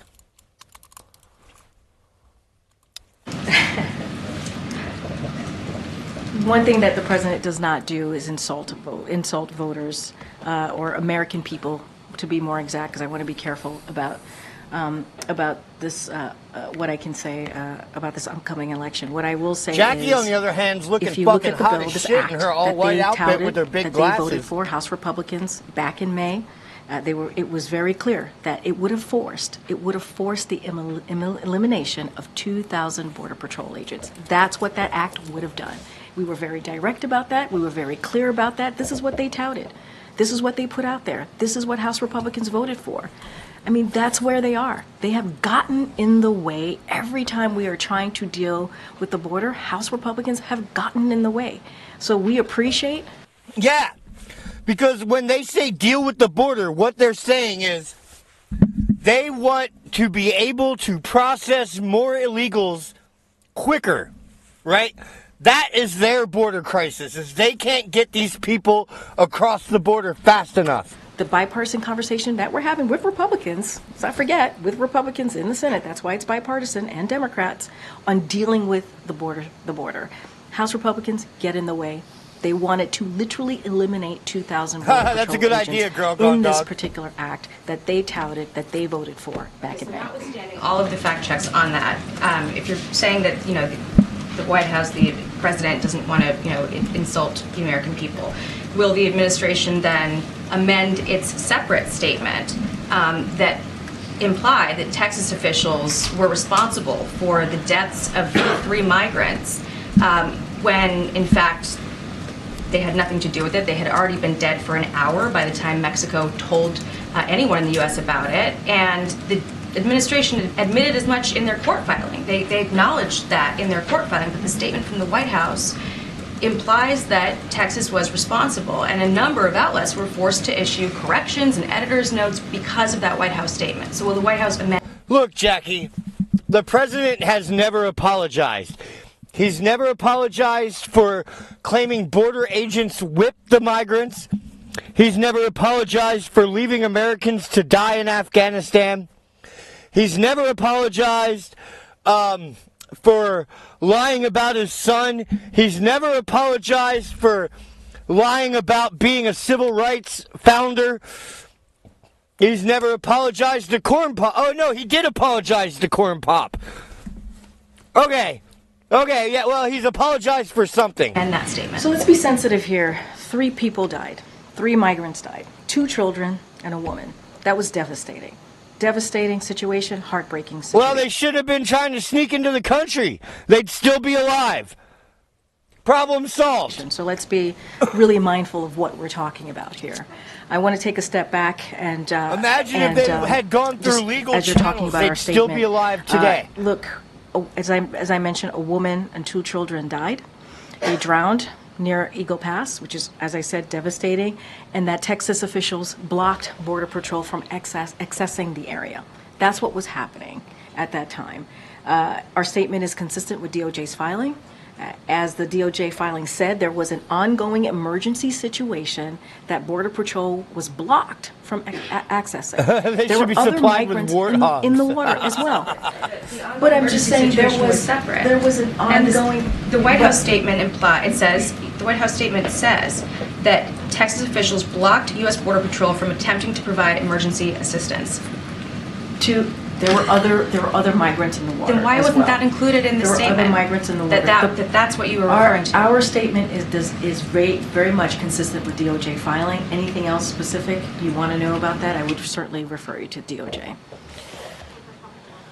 Okay, Peter. 3 college students, Palestinian college students, were shot in Vermont in November. I know you're aware of that. Yeah. Nearly 2 months have passed since that time. They're speaking out publicly now for the first time. Has President Biden or this White House spoken to those individuals or their families in the period since? First of all, obviously we offered up our sympathies, and obviously we're devastated to hear about this, and it's glad to hear that they are recovering.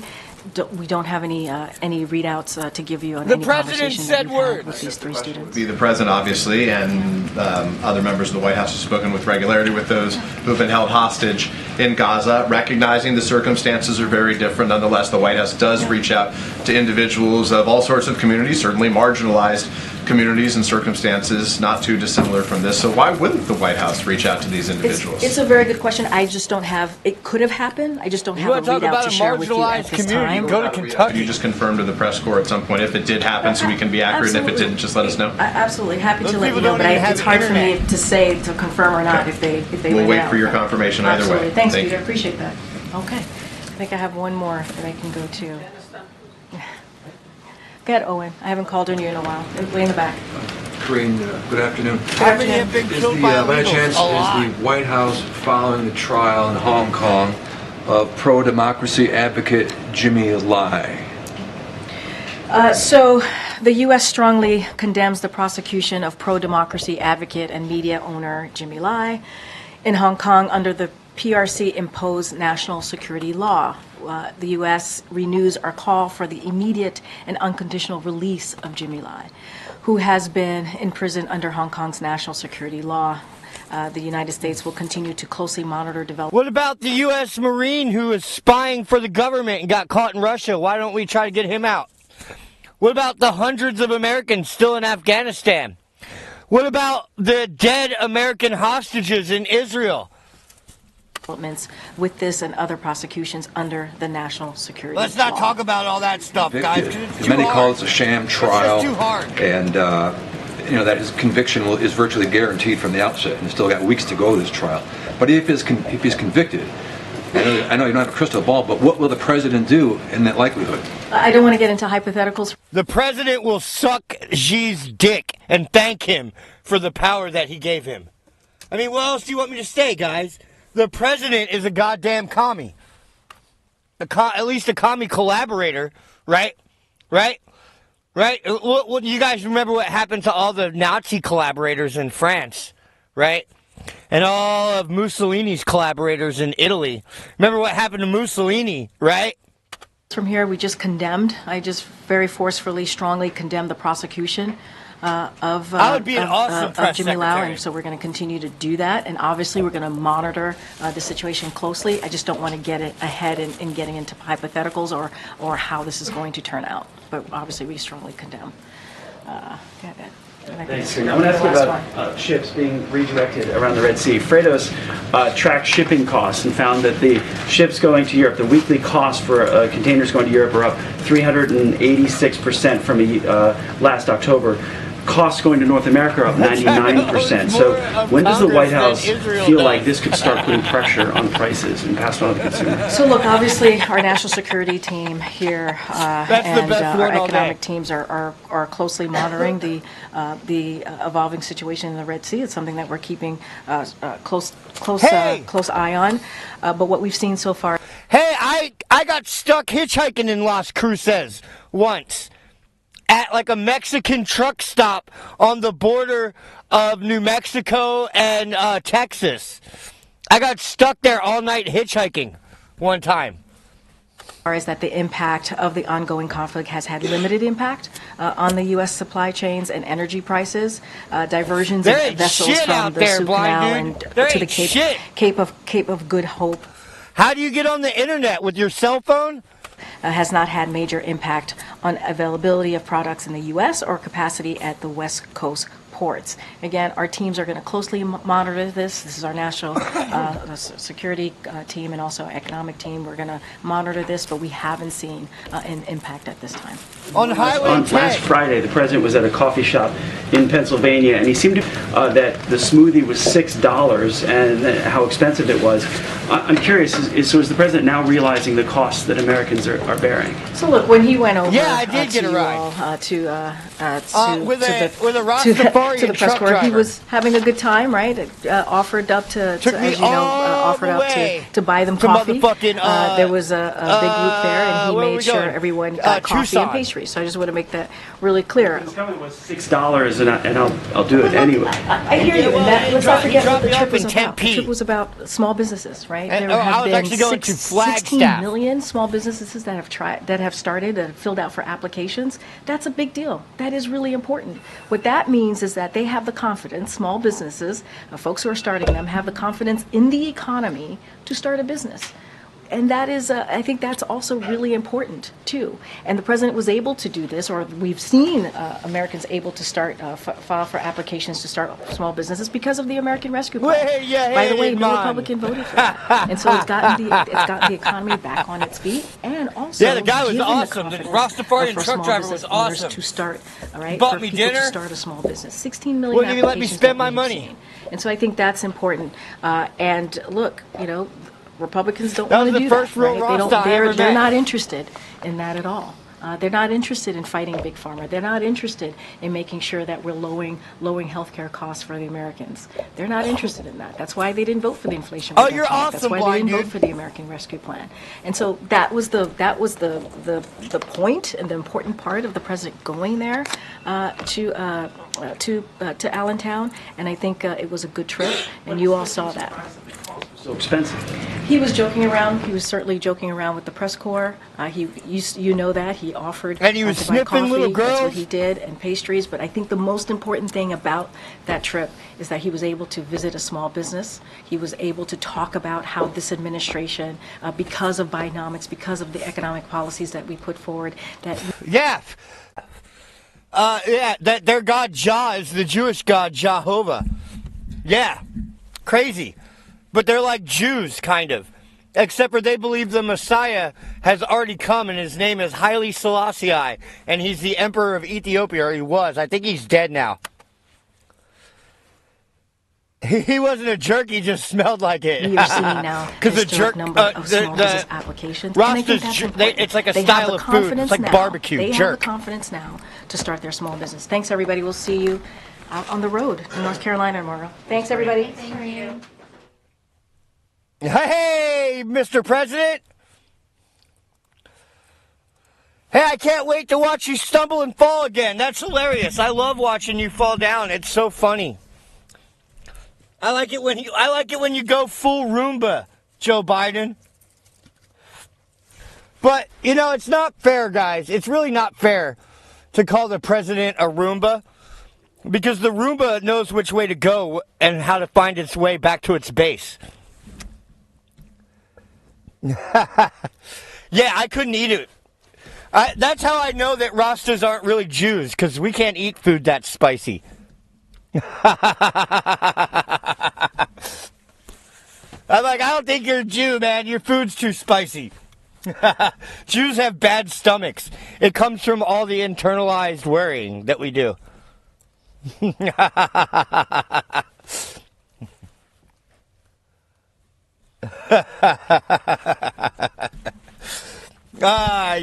Yeah.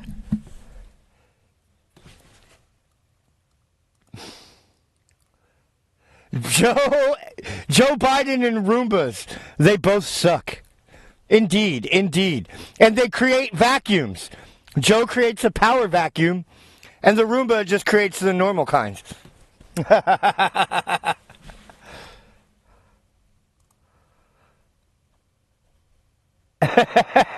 He follows the Roomba around naked at night. That's hilarious and probably true.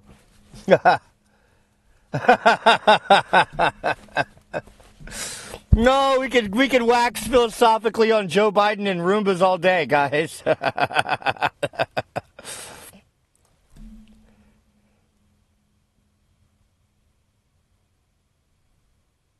Yeah, he was a gymnast. Not only was he a gymnast, he was a truck driver, a Puerto Rican, a Jew, and a black.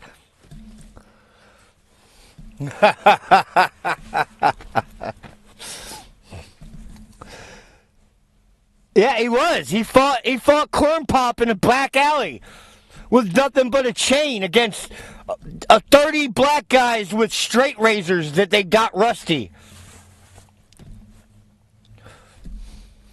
Which is actually true. That's actually something they did back then.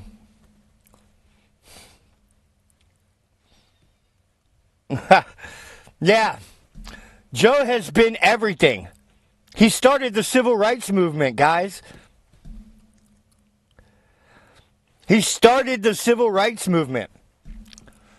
I mean, that's pretty daring for the grandson of a slave owner.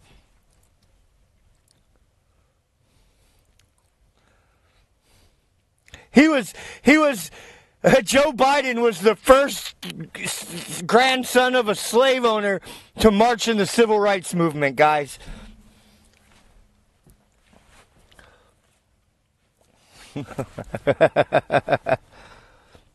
He did. He birthed every American.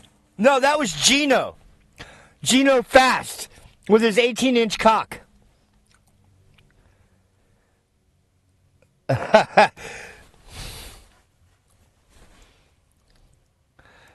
Joe returned from his East Coast child sniffing tour. Yeah, I mean, that's what he does. You know, you can't have a Biden, you can't have Joe Biden without child sniffing. It just don't work.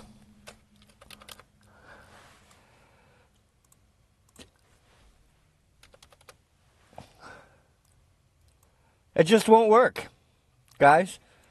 If you don't sniff little kids, you ain't a Biden.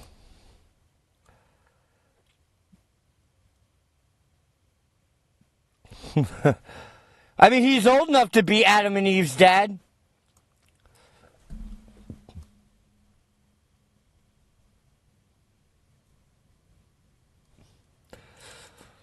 Now, guys, real quick.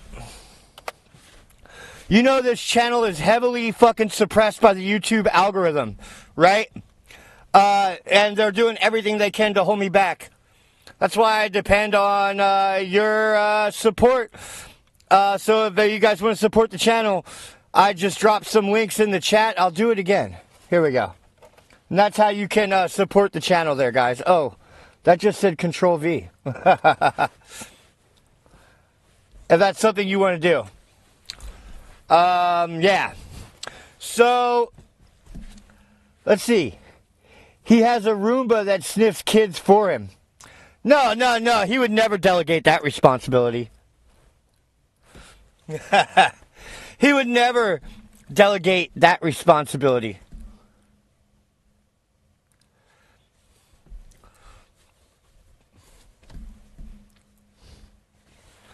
That's the only thing Joe Biden wants to handle himself is sniffing kids.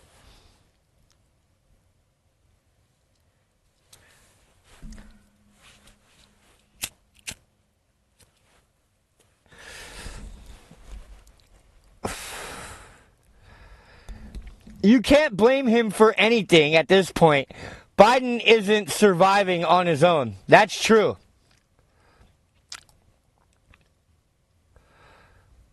Total figurehead only. I wouldn't call him so much a figurehead as a headless figure.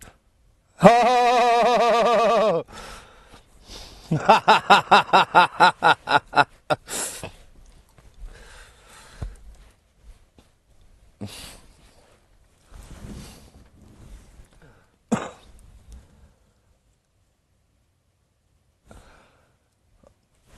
All right. Well, yeah. So,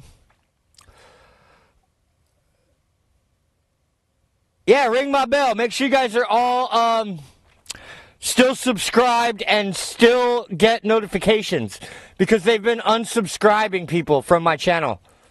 I know that for a fact.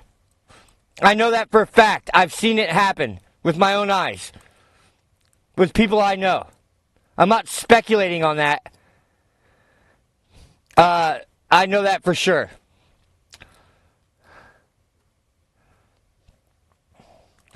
Can't cope because we on that dope. That's awesome. Oh, man, you guys are great.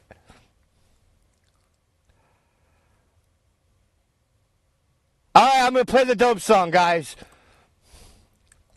I was already loading it up. On E. You guys know these songs are on my channel. You can watch them whenever you want.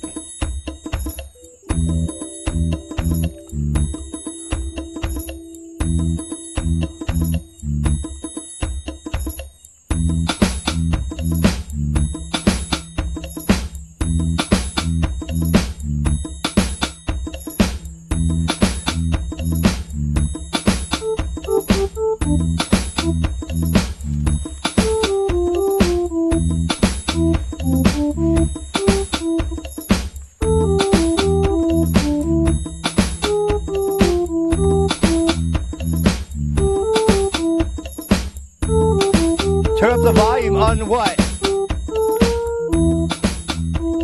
What volume is too low?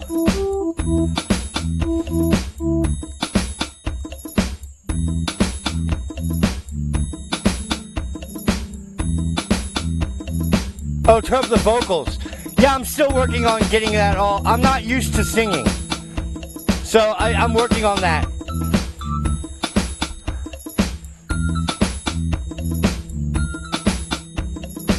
Like, this is the first time I've ever sang or played piano. Not the first time, but this time in my life. Like, this is a period of growth for me. I'm actually getting much better at singing. I just haven't had any good songs come up. My buddy's kind of,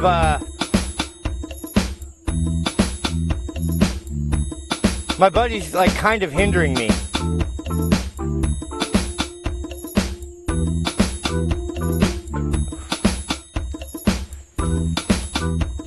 Let me check it out.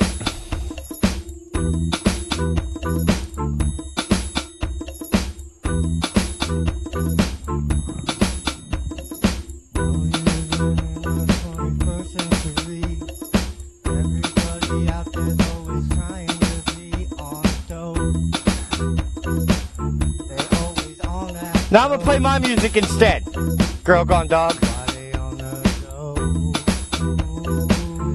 Well, he's just not cooperating with me. Like he won't like pay attention to what he's doing or anything. Everybody out there always trying to be on dope. Why they always on dope? I guess they can't fucking cope with reality the way that it is. They can't believe that women have. He's basically ruining my music. She's like, here, I'm telling him what key to be on. He should be able to do that. I've tried to show him, but I tried to show him scales and shit. He just won't do it.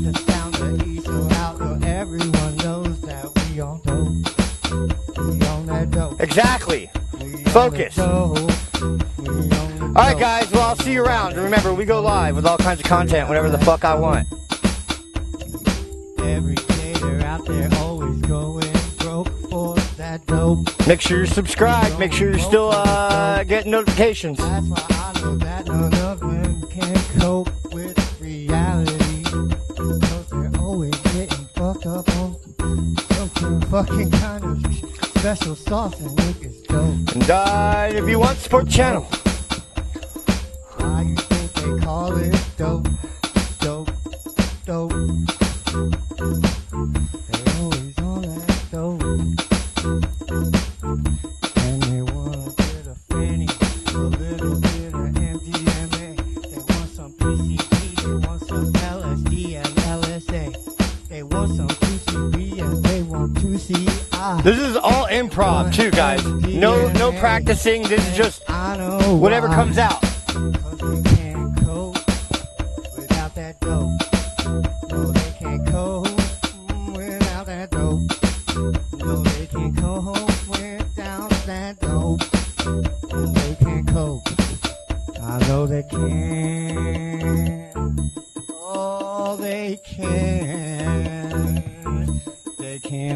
fucking cold.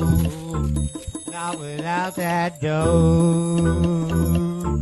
They want all that fanny. They want white. They want hard. They want soft. They want anything that they can put in their arm, or their nose, or their pipe, or their bottle, or their drink, or their ass, or their stomach, or in the gas tank. They own that dope. It's all from your own brain. You be getting yourself high. Ain't that insane? The drugs don't do shit but unlock your own fucking brain. The dope's in you. That dope's in you. And you know it's true. The dope is in you. You get yourself high. Won't you be getting your own self high? And it's no lie. We on E. Homie, you know that we on E. And it goes like this.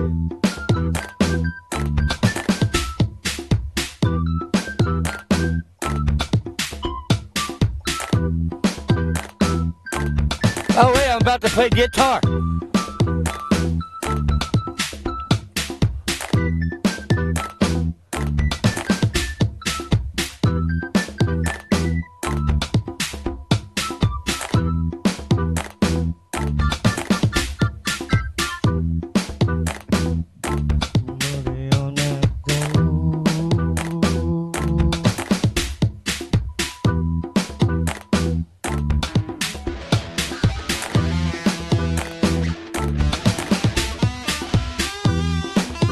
That's me playing.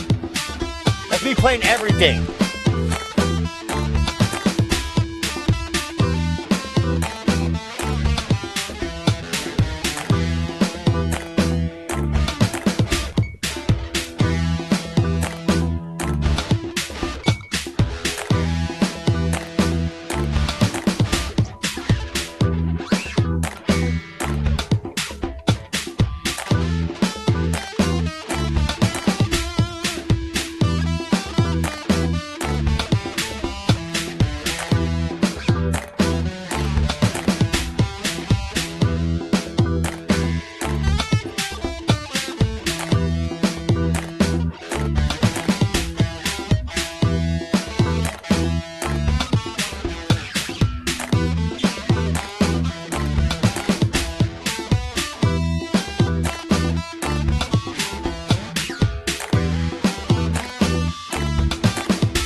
All right, guys, I'll see you around.